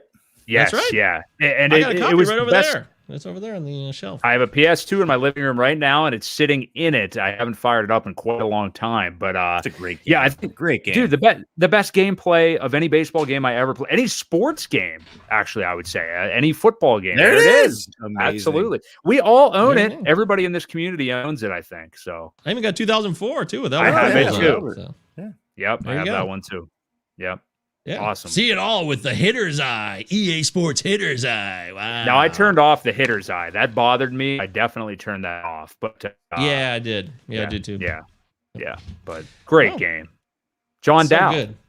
John. You guys- Barry Barry Bonds Bonds. as Yep. John Dowd. That's yes. yeah. There was a lot of names that need to be changed. There was also other guys. There was some guy who sucked, but he was still like a relief pitcher. He crossed the line during the replacement players period, but he was still in the league. I can't remember which way it was, but Okay. yeah, there was a lot of names. There was a couple names in there who were not a part of MLBPA, so they couldn't have their name in there. But Another funny thing they did, if you looked at the top prospect minor leaguers, you could tell that they just did like a name randomizer because you would get like Chuck Suzuki. Yep. Or yeah. yeah, Jim Nomo. Okay. Whatever you say. yeah, names that didn't make a lot of sense. Yes, I think that's Yeah. true. Jim Nomo. And anybody who grew up, yeah, That's so good, Brian. hey, Jim Nomo. I love Jim Nomo. Yeah. But Yeah. anybody who grew up in that era, even if you were a teenager or you're already in your 20s, I mean, I was already in my 20s when that came out, and that was a game I was a big fan of. What I talked about earlier in the show, when I spent a lot of my 20s in the basement playing playing video that game. games. This was College definitely football. that game. I was Yeah. down there. I moved Yep. to South Carolina in Charleston, and I was playing MVP 04 all the time, not going outside. I should have been. So mistakes were made. Yeah. Brian Seymour's joining us for the Enrico's Inquisition portion of the Hey, it's Enrico Palazzo Fantasy Baseball Podcast. Brian, what is your favorite band of all time? Talked about this on Twitter the other day. My favorite band of all time is the progressive rock band, I guess you would say, Tool. Early 90s fame, still going strong today. My favorite era of music is that kind of early 90s rock. Yes. Oh, yeah. The early 90s rock, and not necessarily the grunge. I don't like to just kind of dumb everything down to that because I'm not really like a Nirvana fan, believe it or not. But yeah, blasphemy. I know, but I was more Alice in Chains, Soundgarden, Pearl Jam, but Tool, Rage Against the Machine, but Tool definitely takes the cake for me. Just what they're able to do musically, lyrically. I mean, they're kind of a modern day, I guess Rush might be the best comparison, but much, much harder stuff. And maybe a They little technically longer. have four, though, because the singer doesn't do anything. Yes, correct. Yes. It's not a three. Sorry, I get technical about threesomes as bands. I get very technical about, because people like to throw in, hey, the singer doesn't do anything. It's still a threesome. Like, what do you mean? The singer sings, so that's a fourth. That's a fourth instrument. Right. So I'm not going to have that. So, but especially if they're a singer. Yeah. Yeah, because it's an instrument as well. Now, Geddy Lee, interesting voice, but I really like Rush. But yeah, I think Maynard from Tool, the vocalist, it's like another instrument. Yeah, so yeah, I'm all about that. I'm with you. You seen him live, Brian? Well, that's probably 5 times. Yeah. Your opinion. Yeah, it's been. We went a couple of years ago. Me, Deary, and the crew. 2017. That was great. 10 songs, 2 hours, 15 minutes. It was fantastic. Exactly. Yeah, just 10 songs. Yeah, that's probably all they could fit in. Yeah. Yeah, they're so talented. First time I ever saw them. I saw them a little before COVID, a couple Novembers ago, actually. So then we had to shut everything down. But yeah, great show. Always a great time seeing them. So love them. What's the best Tool album? In my humble opinion, and I don't think I'm in the minority with this, I would say Lateralis that came out in 2001. That is definitely my all-time fave. The song Lateralis from the album is my favorite song of all time. Not 10,000 Days. I like 10,000 Days. People actually shit on that, and I think like as we've kind of, it's been out now. It's been out now for like 16 years at this point. It's now become, people really like it. I've always liked it. Jambi, the second track, is top 5 Tool song for me. And the new album, Fear Inoculum, absolutely Really love it. Oh It's my really God, good. I love it. Yeah. And it's very, it's shit in your ears? Come on! like all Tool, it takes patience, especially that album. But yeah, I Yes, love it Fear does. Inoculum too. Yeah. It does. Yeah. Tool. Maynard's had 2 very successful bands. A Perfect Circle. Did you enjoy Perfect Circle as well, or no? I like A Perfect Circle. It's not Tool, obviously, but yeah, it's something totally different. It's something you have to be in the mood for, and I think they did some awesome stuff. But I would never ever put it anywhere near where I put Tool. Tool's kind of like I hold them at almost like a religious level in my life. I mean, Like when Deary I does with Pearl Jam. I love Pearl Jam too. I really do. Yeah, Tool, I was, younger and going through some weird stuff, kind of that stuff, we talk about when you're in your early 20s or late teens and everything. And, low self-esteem, drinking issues, all kinds of weird stuff. And that band, kind of the discovery of them and reading the lyrics and everything really, really got me through. And to this day, that's a really cool thing. It's been over 15 years of loving this band, and nothing's changed. I feel the exact same way as I did when I was like 19 years old. So yeah, I'm all about them. What's so nuts is probably like when you were just getting into them, like they'd put out like 5-6 albums within like 13, 14 years, and then they took 13 years to put Fear Inoculum out. Yeah. They had just put out 10,000 Days when I was getting into them, and I remember I bought it. No way. And I was like, dude, I don't know that I understand this stuff yet. Like these 7-minute songs and everything. I didn't have like a trained musical ear, but I started to, of course, over time. And then I had a 13-year wait until Fear Inoculum came out. So when Fear Inoculum came out for me, it was like the first time as an already Tool fan, I got to hear new Tool music, so it was a really special thing. And then the song Fear Inoculum was trending #1 on YouTube the day it was released. I was like pinching myself. I was like, dude, I don't know what world I'm in right now. So very awesome. Yeah. Hell yeah, dude. I can respect that. Tool's a great band. 90s music, 2000 music. It's all good. You said the 80s was your least favorite decade, so you made that very clear. The sound for is some of us. The sound, and here's the thing. Oh, a band that I also love, I didn't mention, from the 80s originally is 9 Inch Nails. So they kind of incorporate a little bit of that 80s sound early on. But it's just that, some of the electronica stuff I'm just not as into, I guess. I guess that's what it is. I don't know. Oh, okay. Yeah. So we've talked about this a couple weeks ago with Chris from Baseball Pods, who was on the show, and he loves hip hop, but he also loves like classic rock, which he called it. But I guess 80s is classic rock now, Deary, which is strange. It's called new classic rock. I Late don't keep 80s, up. early 90s is called new classic rock. At least in Detroit. I gotta ask Richard Sands. He knows how all this stuff is classified. Oh yeah, shout out to Richard Sands. He's a great guy. I like that guy. He really is. Yeah, great dude. Love Richard. But The Cure is a great band. You don't like The Cure? I respect them. I admittedly don't know tons of their stuff. That you would probably laugh at me. I know Friday I'm in Love, and that's about it. Oh, that's ridiculous. Yeah, it's nothing. Yeah, I know. That'd be like if a Tool fan was like, Sober. You're like, that's one, But I'm not an 80s aficionado. I know The Cure is a talented band. I should know more about them. I'll say that. I think there's some darker, heavier stuff deep down in the catalog that I think you would really enjoy. Okay. Definitely. Okay. Definitely. Yes. I will make an effort to check that out. Forget the 90s, go back to the 80s and the late 70s. It all started with Boys Don't Cry in the late 70s, technically. You ever heard that song? Mm-hmm. I mean, they were a punk band in the late 70s. Yeah, and that's kind of when that was all coming about, right? I mean, the late 70s was all about that, and then kind of went through the 80s, I guess, right? I'm not a huge punk aficionado either. I don't know tons, but yeah. Oh. We got a lot to teach you, Brian. Yeah, you do. Yeah. You do. Yeah. Well, this is what it's about. You connect with people and you learn music. You connect and exchange musical ideas with each other, and that's how you grow and you connect on a deeper level with people, but you also get a better collection of music overall. Yes, totally agree with that. And yeah, I've been opened up to all kinds of, and I like a wide range of music.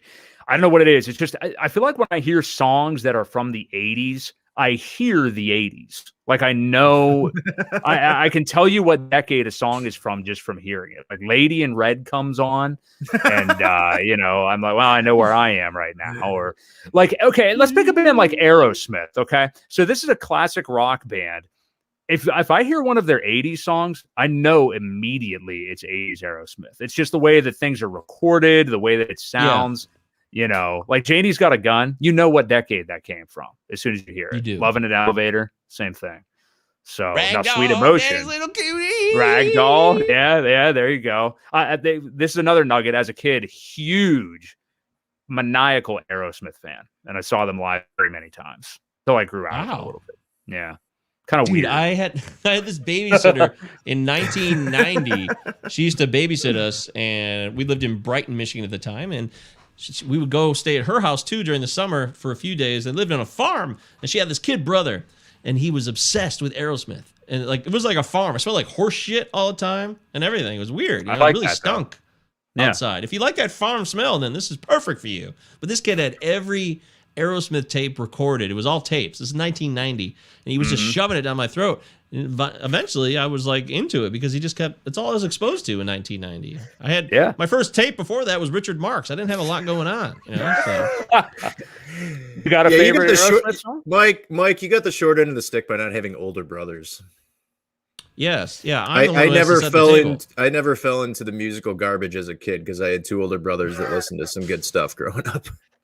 That's very helpful. Did they teach you the Pearl Jam? Is that how you got into Pearl Jam? Well, I mean, it was like 11, 12 when that came out. I kind of got into that my own, but it was more of like my brother got me into classic rock and then got me into some kind of like indie stuff from the 80s and stuff like that. And I still go see concerts with him all the time. So nice. What's your favorite Pearl Jam song? Sorry. It's impossible. Come on. It is okay. Yeah, for him. All right. He's a psycho about it. He's like you with Tool. But he can't even pick one. I can't even pick one. Depends what time of the day it is. If it's 7:37 on a Thursday, it might be Corduroy. If it's 9:40 on a Monday, it might be Lightning Bolt or Black or something. What do you feel about Rear View Mirror? That's one of my favorites. Oh, it's certainly in the conversation. It's one of the best like jam out songs you can ever do. I think we did that one in the basement several times, Mike. Remember those days? Oh, sure I do. Well, that one got exhausted because it was on the soundtrack for MLB 2K7, I believe. MLB 2K, the baseball game. Rearview Mirror was on that soundtrack, and I got really sick of it because it was always playing in my menu when I was doing stuff. That's such a shame, man. That's a shame when something like that happens with a great song. It's like, man, this is so great, but I can't like respect it anymore because it's in my head all day long. Yeah. Do you guys remember the songs on MLB 2005? Yeah. Oh, MVP. On, MVP? Yes. Sure. The Bravery, Honest Mistake. That's right. Yeah. I can't get this pressure pulling out of my head. Yeah, there you go. There's that Dropkick Murphys song. Yeah, me and Guy used to do that all the time. Yeah. We just go, ooh, ooh, ooh, ooh. It was really annoying, but we laughed a lot. Man. We laughed. Yeah, I remember every song on there. Oh, so much nostalgia. Wow. Yeah, so the Honest Mistake, the Editors was on the MLB. Well, no, they weren't on that one. Yeah, the Editors were on that one. Yeah. What's the Editors? MLB 2K. The Editors I didn't play 2K. Was that? Yeah, 2K so it was on 2K. I mixed it up. Let's forget that. So. Throw that away. But yeah. Anybody else? Oh, Let It Dive by You Know Us by the Trail of Dead was on. Oh, that's right. That's a good band too. Yeah. That was one of my favorite bands at the time. So I was like blown away that it was on MVP Baseball. I was like, oh my God. Yeah, if you don't know them, Brian, check them out. They're super progressive. Check that out. Yeah, I'm just, you know what? That's actually good. Yeah, I'll just pull up MVP Baseball 2005 soundtrack after this and dive into every single band. Yeah, well, I think I've done it with when the show's over. I'm going to put a bunch of this stuff under this conversation because we can't play music on YouTube because they'll kick us off and it's just so annoying. So yeah. But in post, we can do it. Nobody cares. So the podcast is actually, technically, the podcast is the better version of this show, just for the record, for those of you that watch the live stream. So yeah. We're talking with Brian here. We're in Enrico's Inquisition. We got to move forward. We're still in the Inquisition. Yeah, man. Well, I mean, there was so much. Tool Talk led us down a lot of different roads, and that's usually what happens with me with that topic. Yeah, sorry about that. That's okay. I'm going to do a couple quick hitters here real quick before we move on. So, South Park or Family Guy? South Park, hands down. I so much loved the episode where they trolled and made fun of Family Guy with the manatees with the idea balls. I thought that was one of the funniest South Park episodes of all time. And then they even incorporated the Simpsons into it, and Bart shows up, and it just, South Park was great because they know how to make fun of themselves, and that's another one, man. We're talking a lot of nostalgia on the show today, and man, I remember being, to date myself a little bit, you guys are older than me, I guess, but when I was 12 years old, man, just riding the bus and hearing people talk about like, dude, did you watch South Park last night? Like, oh yeah, Kenny died by blah, blah, blah. And I'm like, I gotta watch this damn show. My parents knew that there was something bad going on with it. So I had to stay up late and pretend I was doing something else and to catch, Cartman getting an anal probe or whatever it may have been back then. So South Park, hands down. Yeah. I remember when the debut episode came on. It was 1997. We were all sitting in a living room with a bunch of friends, and it was the anal probe episode. Yeah. I was like, what is this show? And I never really caught up with it after it started. I watched the first season, and that's all I had. And that's such trash. It's such trash compared to later. Like, I think by season 4, the animation began to look a little bit better, and they were like really hitting their stride. And then, man, from then on, just epic stuff. Did you guys see the pandemic special that came out last year? I did. They got another one coming out. Is that tonight? They got a new episode coming out? Dude, or is it a retread of what came out? No, there's a new one. It's a new one. I think it's like a vaccination. The vaccination special. one, yeah.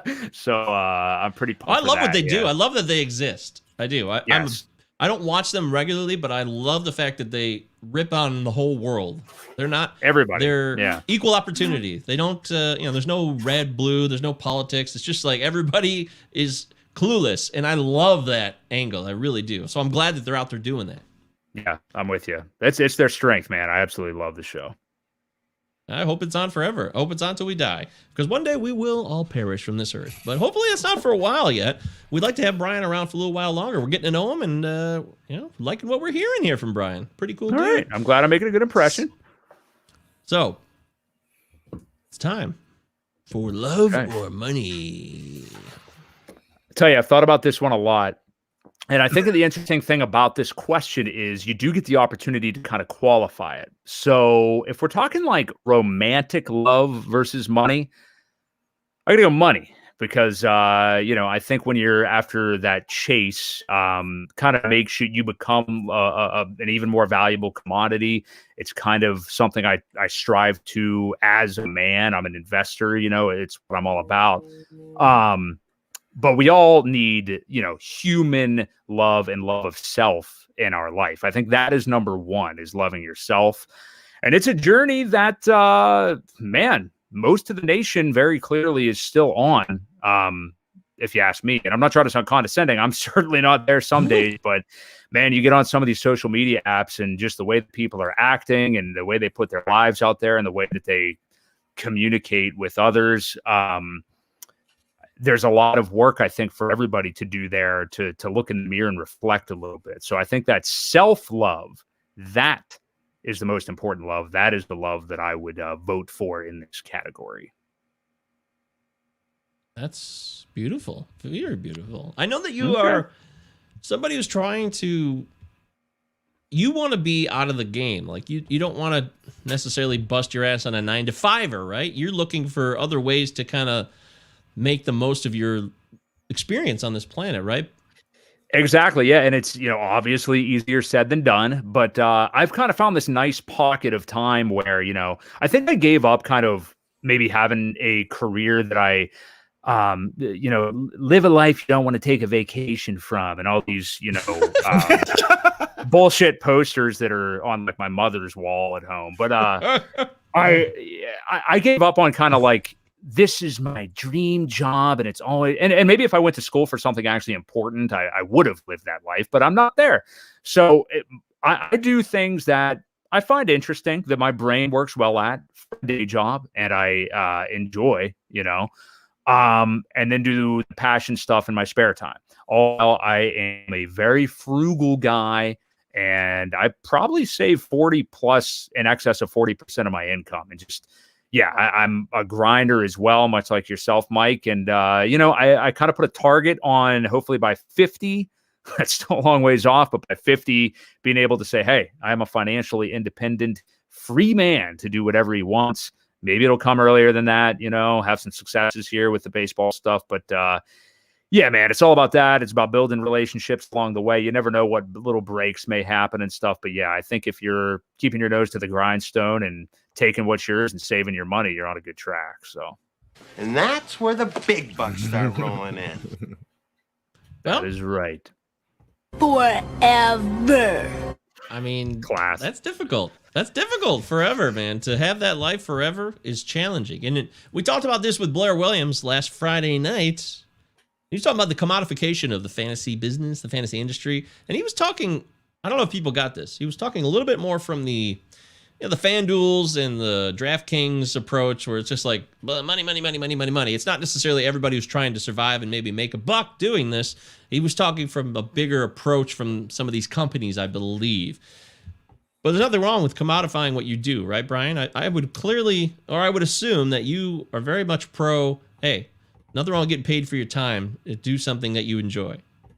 Yeah, I'm Mr. Capitalism for sure. I know that's like a swear word, I guess, these days. But yeah, I mean, even though it's what our country is kind of built on. But yeah, I think you absolutely have to do. You have to do that. You have to believe in yourself, and you have to don't be afraid to ask for things. Is something that I have dealt with, not been able to do, and had to open up and say, I think I'm doing a pretty good job with X, Y, or Z. Let me just ask for the raise, or ask if this company might be interested in a pairing of some sort or something. And, you're going to get ghosted. People are going to stuff. That's totally fun. You got to have thick skin. If you even what you're doing and you're confident in yourself, that's what it's all about, man. And the results are going to come. You just got to keep your head up and keep moving. So that's what I'm about every day.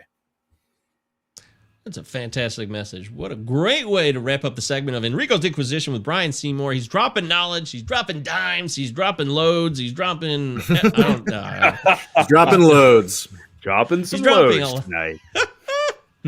Yes, thank you, Brian. That's very... we like to talk about strategy of life on the show, too. There's fantasy strategy mixed in, but there's also technical aspects about decisions you make in your own existence and how they can impact your future and your immediate kind of next week, next month future. So I applaud you for that. And shit, we could do a whole nother conversation about some more stuff like that, but this is a fantasy baseball show, so we should try to rein it in and bring it all back to fantasy baseball, because that's what the people demanded. Right, people? Yancey agrees. I don't know if he's listening, but he agrees. Well, somebody's watching right now. You're watching the live stream of the Hey, it's Rico Palazzo Fantasy Baseball Podcast. Hello, hi out there. Hello, everybody. And if you're listening on the podcast version, hello to you all out there. It's a pleasure to have you aboard. Don't forget that Brian can be found on Twitter at, I feel like we shouldn't even bring this up anymore. I should just not find you on Twitter. Nah, go right ahead. It's right. Yeah, at Fantasy Best BAL, the number 1. That will be for a few more days, but there will be plenty of notice given, and the new handle will be announced. So all good. Okay. See, you did it better than I could. You're a host. You know how it works. And, of course, with the Palazzo Podcast at ProtonMail.com, Palazzo Podcast on Twitter. We have a Facebook page, too. We don't see a lot of you there. If you're on Facebook, I hate Facebook. I loathe it. But we do have a Facebook page, and all of our stuff gets posted there. So if that's your thing, we give it to you. We make the sacrifice for you, all right? I hate Facebook more than most things. I agree with that. We're on there to help you, to give you another avenue to access the show. It's a sacrifice we're making. So if that's your thing, go to Facebook, check out our page. All our videos, all these live streams, and anything else we post should generally be on there. And that's 2 L's, 2 Z's, Palazzo Podcast. Utah, give me 2. All right. Yay, we did it. Okay, let's talk fantasy focus. It's time for our fantasy breakdown, where we get into a couple of segments that we come up with. Some of them have been done before. Some of them we haven't done in a little while. I wanted to do the ADP because we haven't done any ADP in a long time, dear. I was thinking about it. It's like, we haven't Let's roll. You got some guys ready? Let's do it. Well, I do, but I also thought that people, how do I put this? That people don't always. It's a little surfacey, ADP talk. People are like, well, who cares about ADP, right? Tribe has spoken. I don't know if that's necessarily something that people care about, because ADP is a guide. It's not necessarily the end all be all. You know what I'm saying, Deary? I understand. What I'd love to get is more chatter from the community to find out what they want to hear from us, because we've done 40 some odd episodes since January 7th. We've talked about a lot of guys. We've done a lot of different segments. These last few weeks before the season starts, please hit us up. If there's stuff you want to know about your league structure, we can talk about head to head. We can talk roto. We can talk points. Brian's here. We can talk best ball. Reach out. I can tell you this as a pretty stingy. I have pretty stingy expectations from my podcast. I don't mind ADP talk. I don't mind talking about where guys are going, because it is the market. I understand what you're saying, that it's there could be noise and that's not what you should be drafting by, but it's still the market that we have to look at. So I value that information for sure. Well, that's refreshing. That helps me. Thank you. Because there's always this desire to tweak things and make things a little bit better, make sure that we're not getting stale, but that we're not being caught up on rote surface-like information. But sometimes that's necessary. So I'm glad you said that. That kind of reinforces the fact that, people do want to hear about ADP, but maybe they want to hear about larger gaps, like similar stats that you could get from Eric Hosmer versus a CJ Cron, a couple hundred picks later. Maybe that's the way they want to hear it. How you frame the ADP talk, I think that could make a difference too. Yes, agreed. I like it. Okay. I like where your head's at. Hey, thank you. Thank you. I appreciate that. All right, well, on that note, let's get into the ADP talk. ADP is Kyle Tucker, top 30. Should I pair chart with Mondesi? Max Muncy, should I wait on closers or draft Ryan Presley? I haven't heard that in a while. That's good. That's so good, man. That is so good. Mike, I think it's taken me a couple months to figure out what you say. And I think it is, and I may be wrong. Oh, wow. Do I pair Trout with Mondesi? Is that what you say? That's right. You got it. I finally figured it out. I never wanted to ask you this. I figured it out. I actually got that from Matt Williams way back in January when we did the Draft Champions podcast. Our guy Zach, shout out to Zach there. Zach Waxman, that's right. Who was on your show recently. Good show too. He was. We did a pod swap. I actually went on his and he mine. So we did a little pod swap. Oh, that's so You went on his. Oh, I'll have to check that out. Since he got the new microphone, it's really changed his name. happened? He did it? He did. He did it. Yeah. He got one. Good job, yes. He sounds much better, much improved. And with the song I co-wrote with him as his new intro, he's better than ever, no doubt about it. But the point being is that it was the Battle of the Podcast Season 2. I was a part of that with Matt Williams and SB Streamer and a bunch of guys, and MLB Moving Averages. And Matt was going to pair Trout with Mondesi, and that's what he did. Because he drafted Trout. He thought he had to pair him with Mondesi to kind of balance out the steals, because he does not expect to get steals from Trout. But I don't know if that's a foregone conclusion, by the way. Right. So just want to get that on the record. You guys could chime in on that real quick if you want. Would you do that? Mondesi and Trout, is that a good balance? This is Roto too, by the way. This is straight Roto. Well, I would have to be interested in drafting Mondesi, and I'm not. So I guess that's the end of the. I'm in the same boat. I'd like to grab 2 to 3 other guys that can give me better value in a lot of other things than just what Mondesi can do, and get up to those 55 stolen bases. Like I took Luis Robert in the 3rd round and Trevor Story in the 1st round. There's my 55 stolen bases. But I understand people that are really, really high on Mondesi. Yeah. It's just not me. Yeah. Bobby Witt Jr. is making a push right now.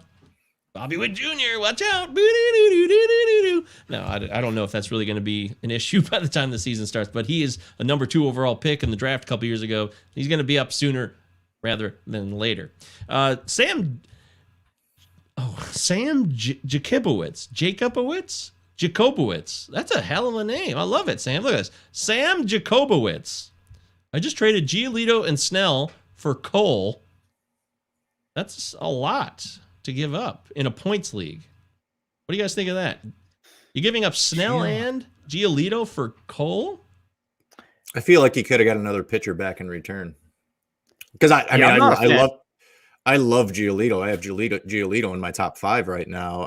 I've kind of faded on Snell. I still have him in my top 20, but I've faded him a little bit. But obviously Garrett Cole's a top 3 guy right now. I feel like he could have gotten more coming back to you. Yeah, I mean, I think there's a scenario. I'm not saying I think this is going to happen, but you guys might agree that Giolito could outperform Garrett Cole. I think it's within the realm of possibility. I don't think it's going to happen. Yeah. So yes, exactly. That's my beef with this deal. Yeah. Yeah. You're giving away a guy who could almost meet even in a points league, because Giolito and Cole are similar type of pitchers. They're volume, high K guys. The whip isn't always ideal. Giolito's probably a little higher than lots Cole's. of wins. They play in ballparks that are similar as well. Home run happy parks to an extent. This show loves Giolito. So, well, Gio's definitely the better division as a whole. Also, that's as far true. as suppressing offense. So, yeah, I wouldn't do that. I don't like Blake Snell. But yeah, I would not do that. Me too. No. Yeah, I love Snell too. So I feel like I would ride with Snell and Giolito. Oh, you don't? I don't like Snell, but I agree with your overall points here. Yeah. Can't get you there. Mike and I differ. I'm not a big fan of Snell. I actually traded him away in my dynasty league, and Mike's in on Snell this year. So it's really interesting to see what happens with him this year. It is. Yeah. It's in San Diego, Brian. He's gonna tear it up. Yeah, he's gonna throw 103 pitches in 4.5 innings. San Diego's going to win the NL West. They're going to win the World Series. Just book it right now, right? They got all these new pitchers, and let's they're get our all voices higher too. Game winner. The more we add to it, we make our voices higher. Yeah, they might win it all.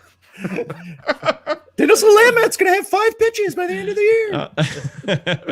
All right, okay. So, hey, Sam, thanks for sharing your trade with us. Sam Jakibowicz. I know you from YouTube, Sam, and if I mispronounce your name, I'm very, very sorry. How would you pronounce that, Seymour? Come on, you're a That is exactly I think your third attempt was Jakib. I don't remember how it looked now, but Jakibowicz. That's got to. I think that's right. It can't be Jacobowicz. That doesn't.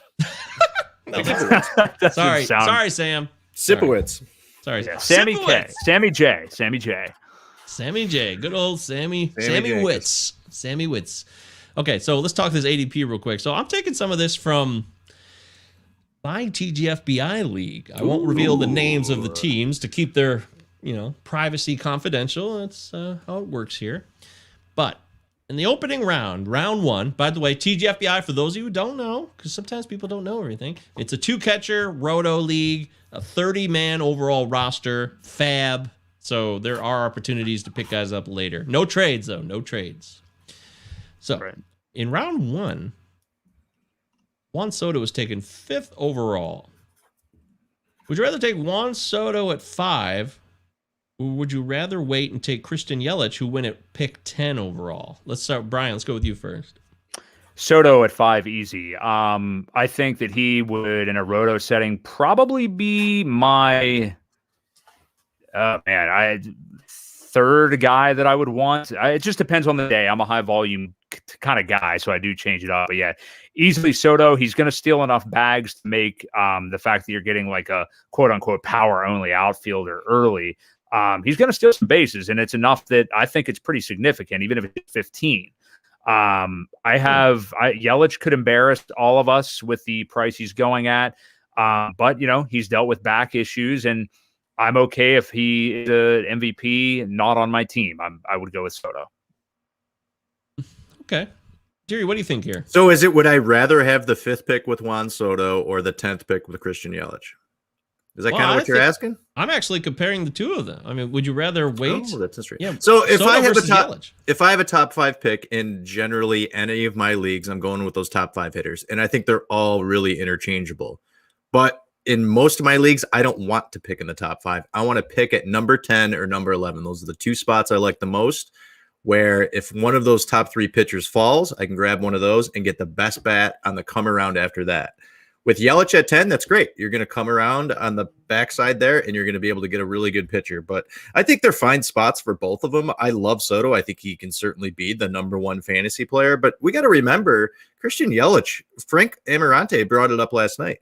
Christian Yelich was a top 3 fantasy player in the last few years, and he was possibly going to go number 1 last year in many, many leagues. And then he just had a down year in what we know what 2020 was. So I think both guys are studs. I mean, you're going to have a really hard time fucking up the first 3 rounds in any of your drafts. Okay. That's a good point. Yeah. let's go Team 11. Team 11 took pocket aces. Shane Bieber and Max Scherzer as their first 2 picks. Let's say you've taken those, it's your first 2 picks. What would be your third pick if you had your druthers? Brian, let's start with you. You've taken 2 pitchers in a row. Would you go with another pitcher, or do you have to absolutely take a hitter, or is the best player on the board? Absolutely a hitter. I would not go with the 3rd pitcher in a row. I also would not have selected Max Scherzer as the 2nd pitcher. I got really excited when you started the sentence and then puked in my mouth a little bit after you said Max Scherzer, but no shade to him. I love Max Scherzer, but he's aging a little bit. He could be great this year. That's fine. He won't be on any of my rosters. I do love Shane Bieber, but I will tell you this real quick, Brian. I will tell you this real quick. I was told by a personal friend of mine that met Max Scherzer in a bar one night. This is a true story.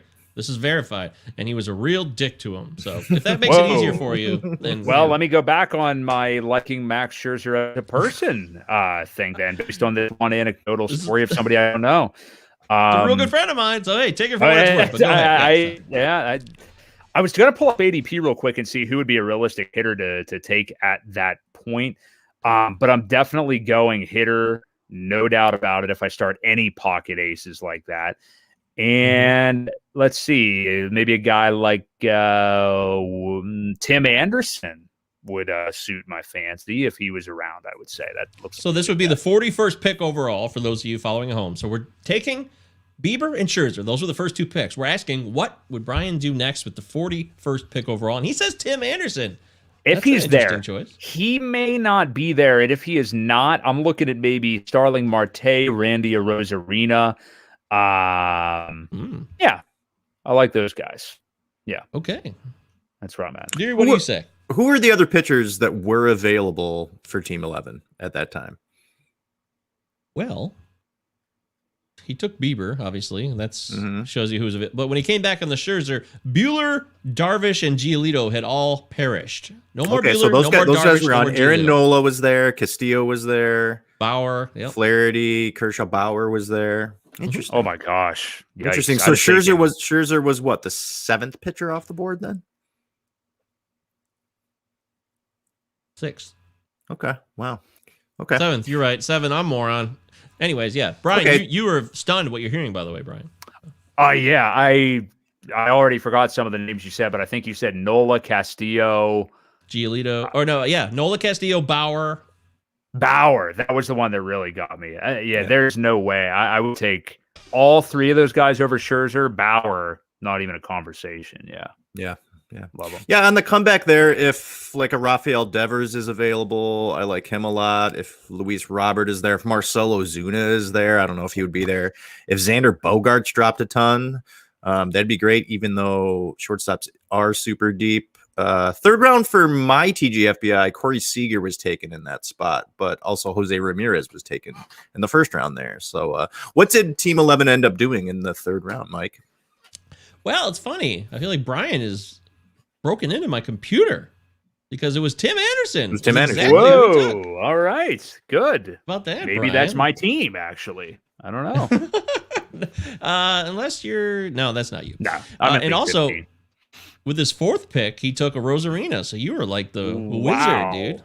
Wow, that same guy. Well, I think he course corrected really well with the offense because you're looking at categories across the board. I would love that team if Max Scherzer was Trevor Bauer. Oh my gosh, or any of the other couple guys you listed. So, wow. Okay, that's interesting. Very cool. All right. We'll leave it there. I wanted to do some more, but time's running out. And by the way, Sam Jakubowicz checked in and got David Price in return as well. So that helps out a little bit. And may not even he already owned DeGrom. So now he owns DeGrom and Cole together. Oh, that changes a lot.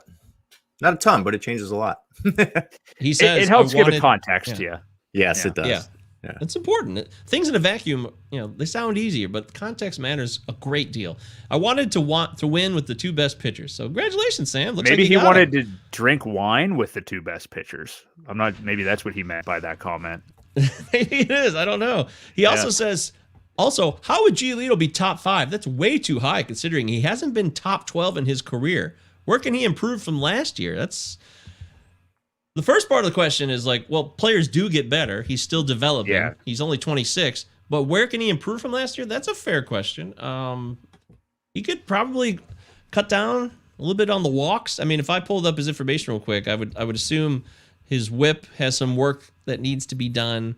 Yeah, he's had command issues, but I mean that's something that young pitchers do have, and this guy seems to take things pretty seriously. I mean, he's a guy who, getting the command and control a little bit better. I mean, he could be one of the top couple arms in the game over the next few years. So I'm not necessarily banking on it, but yeah, I think that there's a little bit of a wide range of outcomes with him, but I think it could be very, very good. Last year, he had a 3.48 walks per nine. It actually went up. Again, this was a smaller sample size.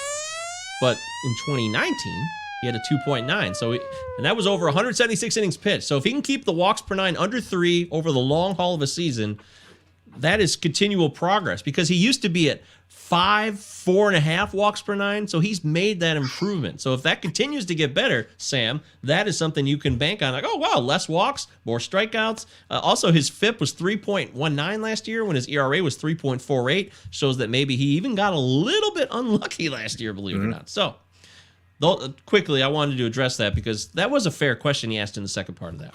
Certainly. Yeah. Okay, well, this is the Hey, it's Rico Plots of Fantasy Baseball podcast. Boy, running short on time. I don't know what I want to do here.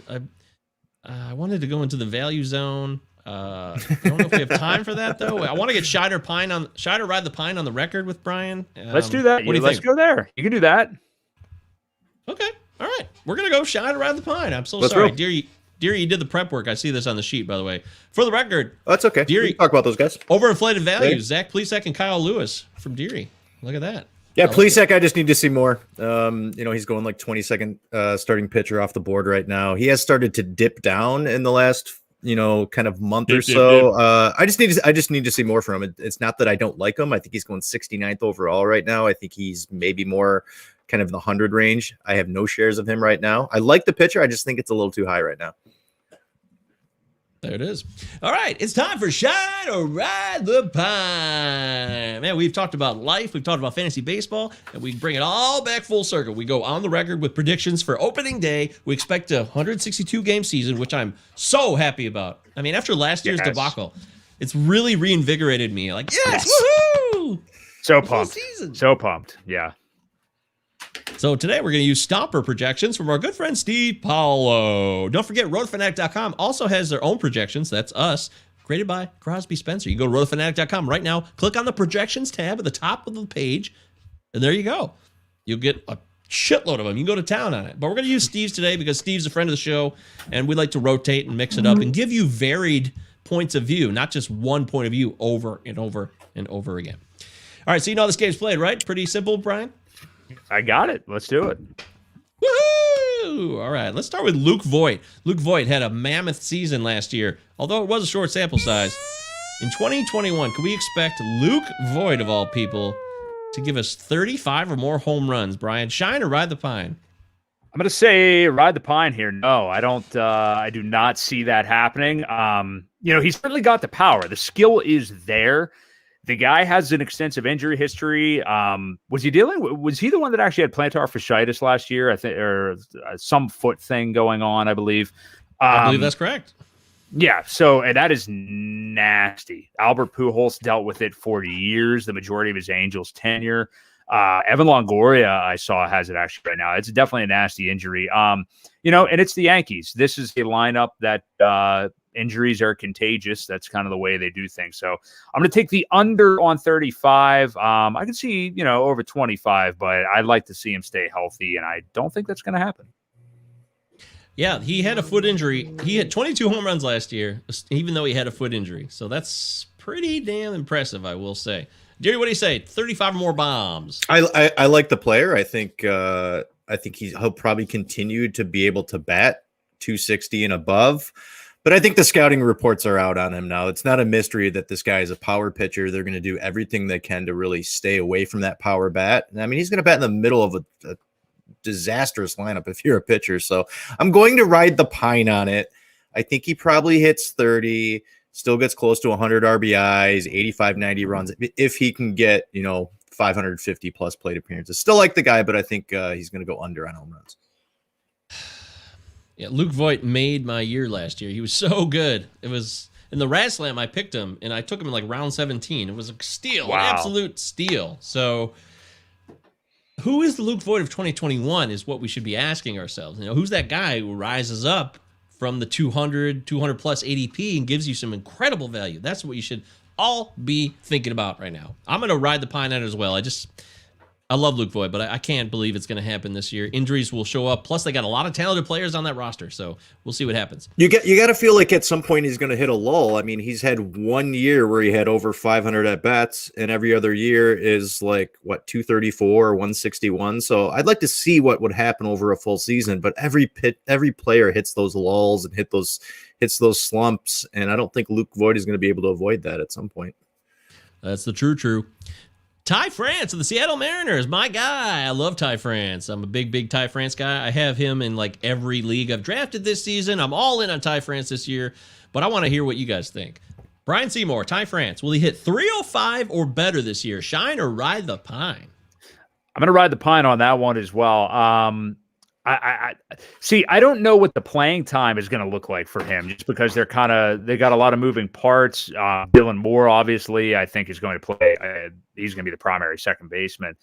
But yeah, Ty France has been playing third. He's been playing third too and second in spring training, just to get that clear. Which is good. Yeah, if they can kind of turn him into kind of a super utility, I think that would be really cool for him and that lineup. And get him some extra ABs. I'm still going to go ride the pine, though. I think I need to see a little bit more from him. Yeah, I'm going right. I'm not really feeling the Ty France love this year very much. Oh, God. Sorry. It always baffles me when... No, it's great. I believe in differentiation. But it always baffles me when we see things a different way because someone's going to be wrong.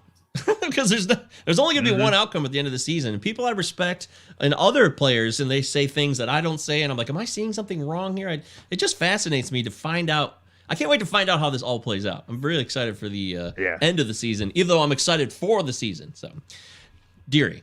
305. That's the projection Steve has here. That's amazing, he's Steve. in. You got some guts. I like Ty France, and where you're getting him right now is a really, really good value. He's got decent position eligibility, but I mean, what's going to happen on that team? I'm completely out on Dylan Moore. I'd rather actually have Ty France than Dylan Moore. I think Dylan Moore is way overinflated right now. I think Ty France is a better hitter. But 305 is insane. There's only going to be a handful of guys that bat 300 this year. I don't think Ty France is going to be one of those. He'll probably sit closer to 265, 275. So I'll ride the pine. Oh, you guys are killing me. Yeah, I would be a hypocrite. I'd be a hypocrite if I rode the pine on this. I got to shine it. I believe in this all the way. One of my insane fantasy takes was he'd win the batting title. Batting champ this year. So putting it out there.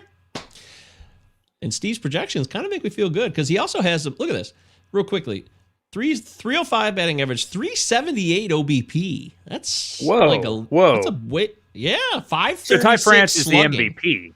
Yeah, Ty France is the MVP of the American League. It sounds like here. Okay, well, yeah, the Mariners are going to win the World Series. Yeah, he's got Mariners Padres 20 home runs. You heard it here first. Mariners Padres World Series. Brian, we actually talk a lot of Mariners in like the last 2 weeks. It's like every player we bring up is Mariners. I'm all in on the Mariners. JP Crawford, 120 runs. Yep. Yeah, they're an interesting team, and that rotation really intrigues me. Actually, it's super deep. Yeah, I'm pumped to see what they can do. They're on the up. They're on the come up for sure. Yeah. He's got them for a 149. Weighted runs created plus. That's a pretty elite number. It's borderline elite, but definitely above average. So, wow. I love what Steve's throwing down there. Give me more of that. But I understand why people would be trepidatious. All right, let's try Corey Kluber of the New York Yankees. The injuries, are they a thing of the past? Can we expect Corey Kluber to give us 11 or more quality starts? Quality starts this year. Brian Seymour. I got to take the under on pretty much anything, Corey Kluber. So I'm going to ride the pine. I do not think the injuries are a thing of the past. He has had major injuries. The most recent one's been a shoulder injury, which is just about as bad as it can get for a pitcher. He's not getting any younger. I cannot remember his exact age off the top of my head. Maybe you have it there. But yeah, I don't see him. He'll be 35 in a month. So he's the same age as me. Maybe I should calm my words there a little bit. But yeah, I just don't know that I see him starting more than maybe 3 games or so. Wow. Yeah, I don't know. I don't know. I just don't see it. I don't see maybe more than 130 innings or something like that. I don't really know what a normal quality start number is off the top of my head, to be honest with you, just because I don't look at it too often. But yeah, I'm going to take the under on that.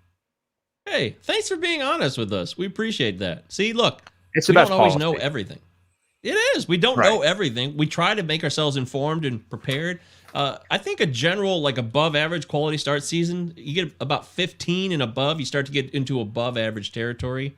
And because some of the elite pitchers have like 22 quality starts. That's like elite. That's so amazing. 11 is kind of, it's almost middling, maybe a little below average, a little above average, or right on the average line. So, Deary, 11 quality starts or more. What do you think? I'm going to ride the pine more of the makeup of what the Yankees are probably going to do with their pitching staff. They have several guys that are coming back from like disastrous injuries. I don't think they're going to be rolling Corey Kluber out for 180 innings and 30 starts. I think they're going to try to be careful with him, especially if they're going to have to get through the first half of this season until they make their big trade, because I think it's coming in terms of their pitching staff, because they need some guys there. I'm rooting for Corey Kluber with, our household being a half Yankee household, that we will be rooting for Corey Kluber. But, there's just too much mystery there. And I just don't think he's going to be able to pitch deep enough into games to get 11 quality starts. So I will ride the pine. There it is. I'm going to shine this. For some reason, some people I really respect. I won't name the name because maybe it's not fair. Just because I'm in the draft with them, I can't reveal. But people that we all generally respect, I've seen Corey Kluber taken by a lot of smart people recently. So they might know something I don't know. I'm going to shine it. We'll find out. I don't have a lot of confidence in it at all. I don't. But we'll see. You're the optimist tonight, it seems. I love it. I love it. Ty France, 350. Corey Kluber, Cy Young. Hey, Ty France, book it, man. Everybody listening, you remember this. Ty France is going to be one of the breakouts of this season. It's going to happen. If it doesn't, I'm still going to be in this country. I'm not leaving. Just I know it's Anthony Santander. How about Anthony Santander of the Baltimore Orioles? Had a nice little season last year. He's very underrated, even by me and a lot of us. So in 2021, could we expect Anthony Santander to give us 28 or more home runs this year? Brian Seymour. You're starting to get into my realm here a little bit. I am a fan of Mr. Santander. I'm going to go shine here. I think he crosses the 30 threshold. He's in a great ballpark. He's coming of age. I'm all about him. There were some rumors he was going to go get traded to the Marlins about a month ago. That would have suppressed that a little bit, but staying in that ballpark in that division with so many good hitter parks, I'm all about it. Yeah, I think this guy goes over 30. Give me Anthony Santander. Shine. Damn. All right. Now we're making music, sweet music. Deary, what do you say here? 20. I'm going to shine this as well. 2020 really showed us a lot. Barrel percentage jumped up a little bit. Still been able to hit the ball pretty hard, which he's been able to do the last 2 years. Love the ballpark, and I think he's going to bat in between Trey Mancini, who's going to come back, and I think he's going to have a sneaky good season. And I think Ryan Mountcastle is about a year away from being a real stud in this league. So I will shine it. I'm going to ride the pine on this one. Party's over. The optimist party is over. I like him. He's undervalued. I already said he's underrated. He Camden Yards, beautiful park, great for hitting. The dead of summer. I lived in Baltimore for 2 years.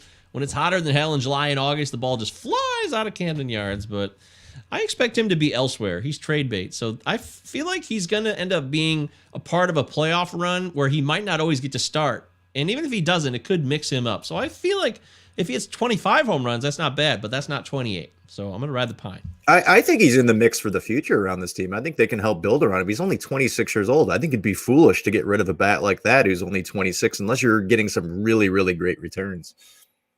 I agree completely, yeah. Even though they kind of got rid of everybody this offseason. But yeah, Santander is not somebody I would want to depart with if I was the Orioles, yeah.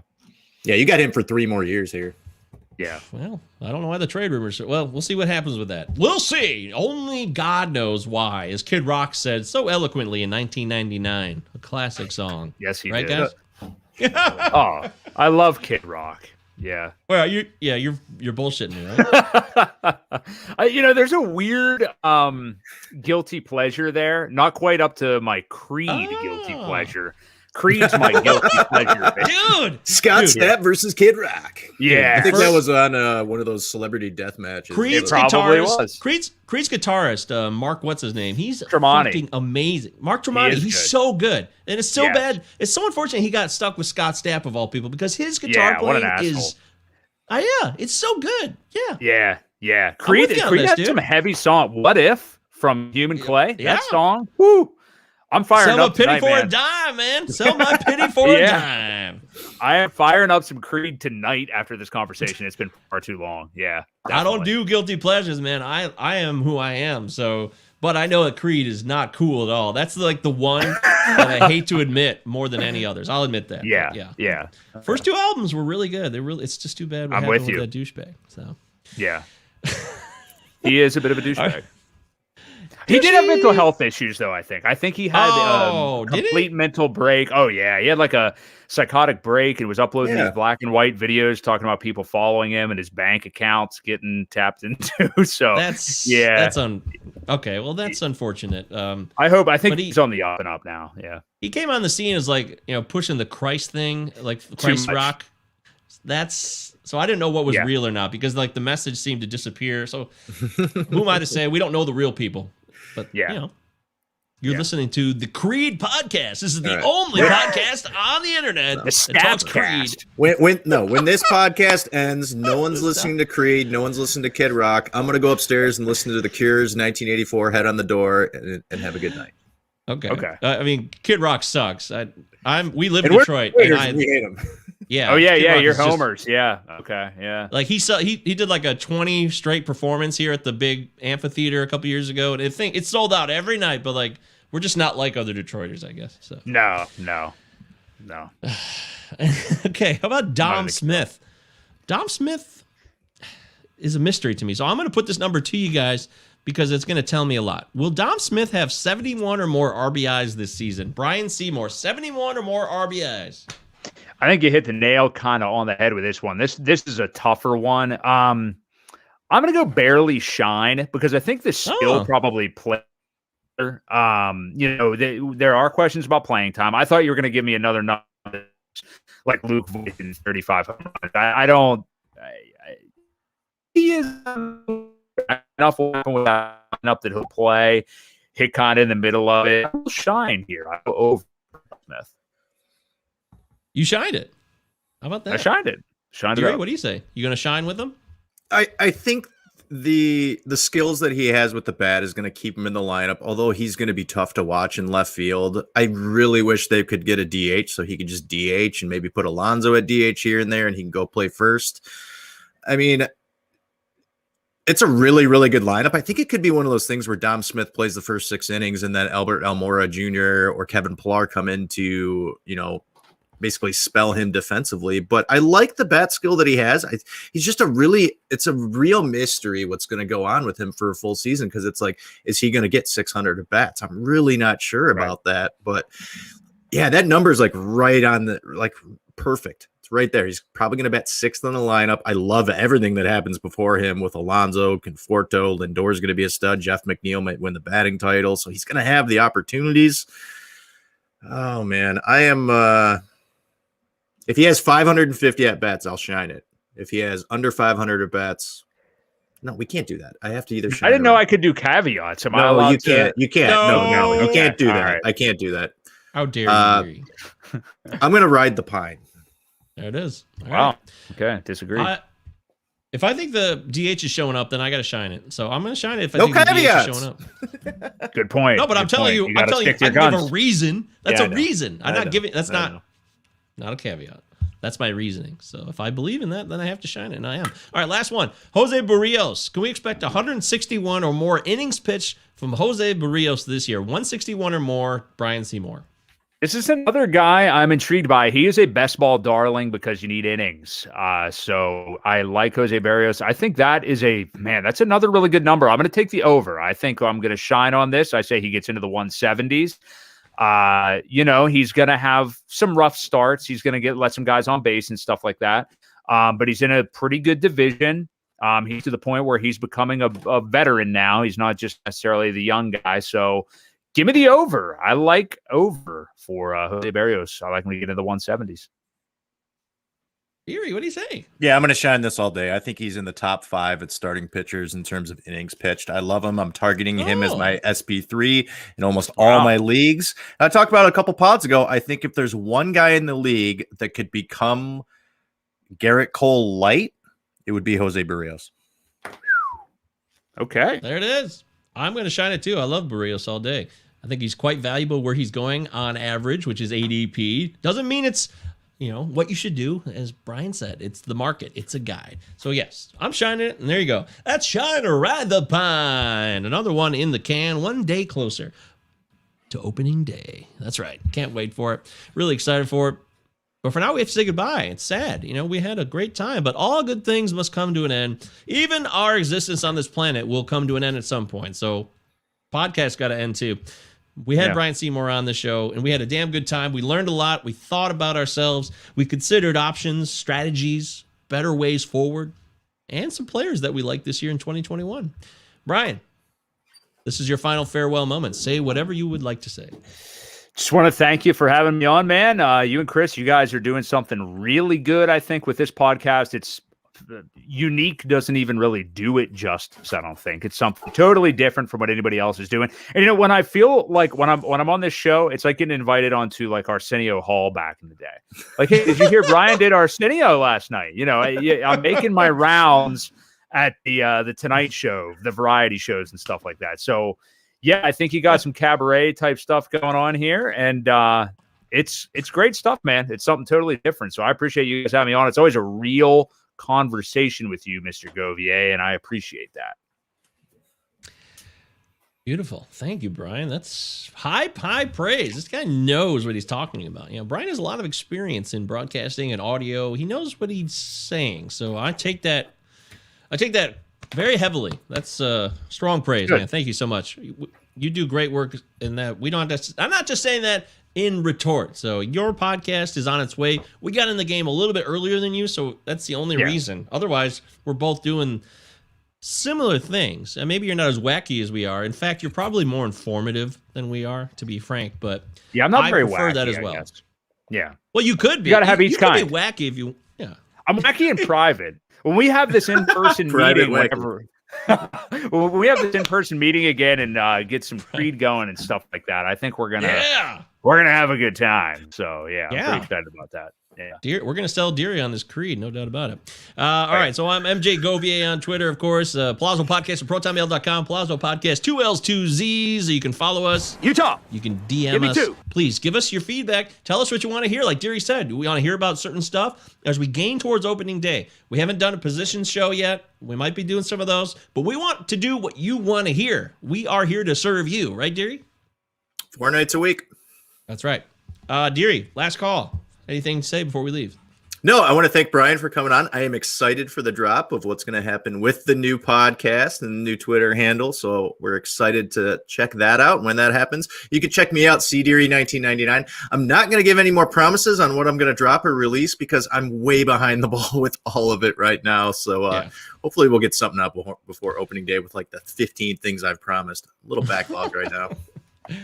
All right, there it is. Thank you so much, everybody, for being a part of the show. It's been a pleasure. Thank you to Brian Seymour. Please follow him on Twitter at FantasyBestBall1 with the numerical 1 instead of the last L. And listen to his show. It's on all standard podcast platforms. Godspeed, everybody. Thanks.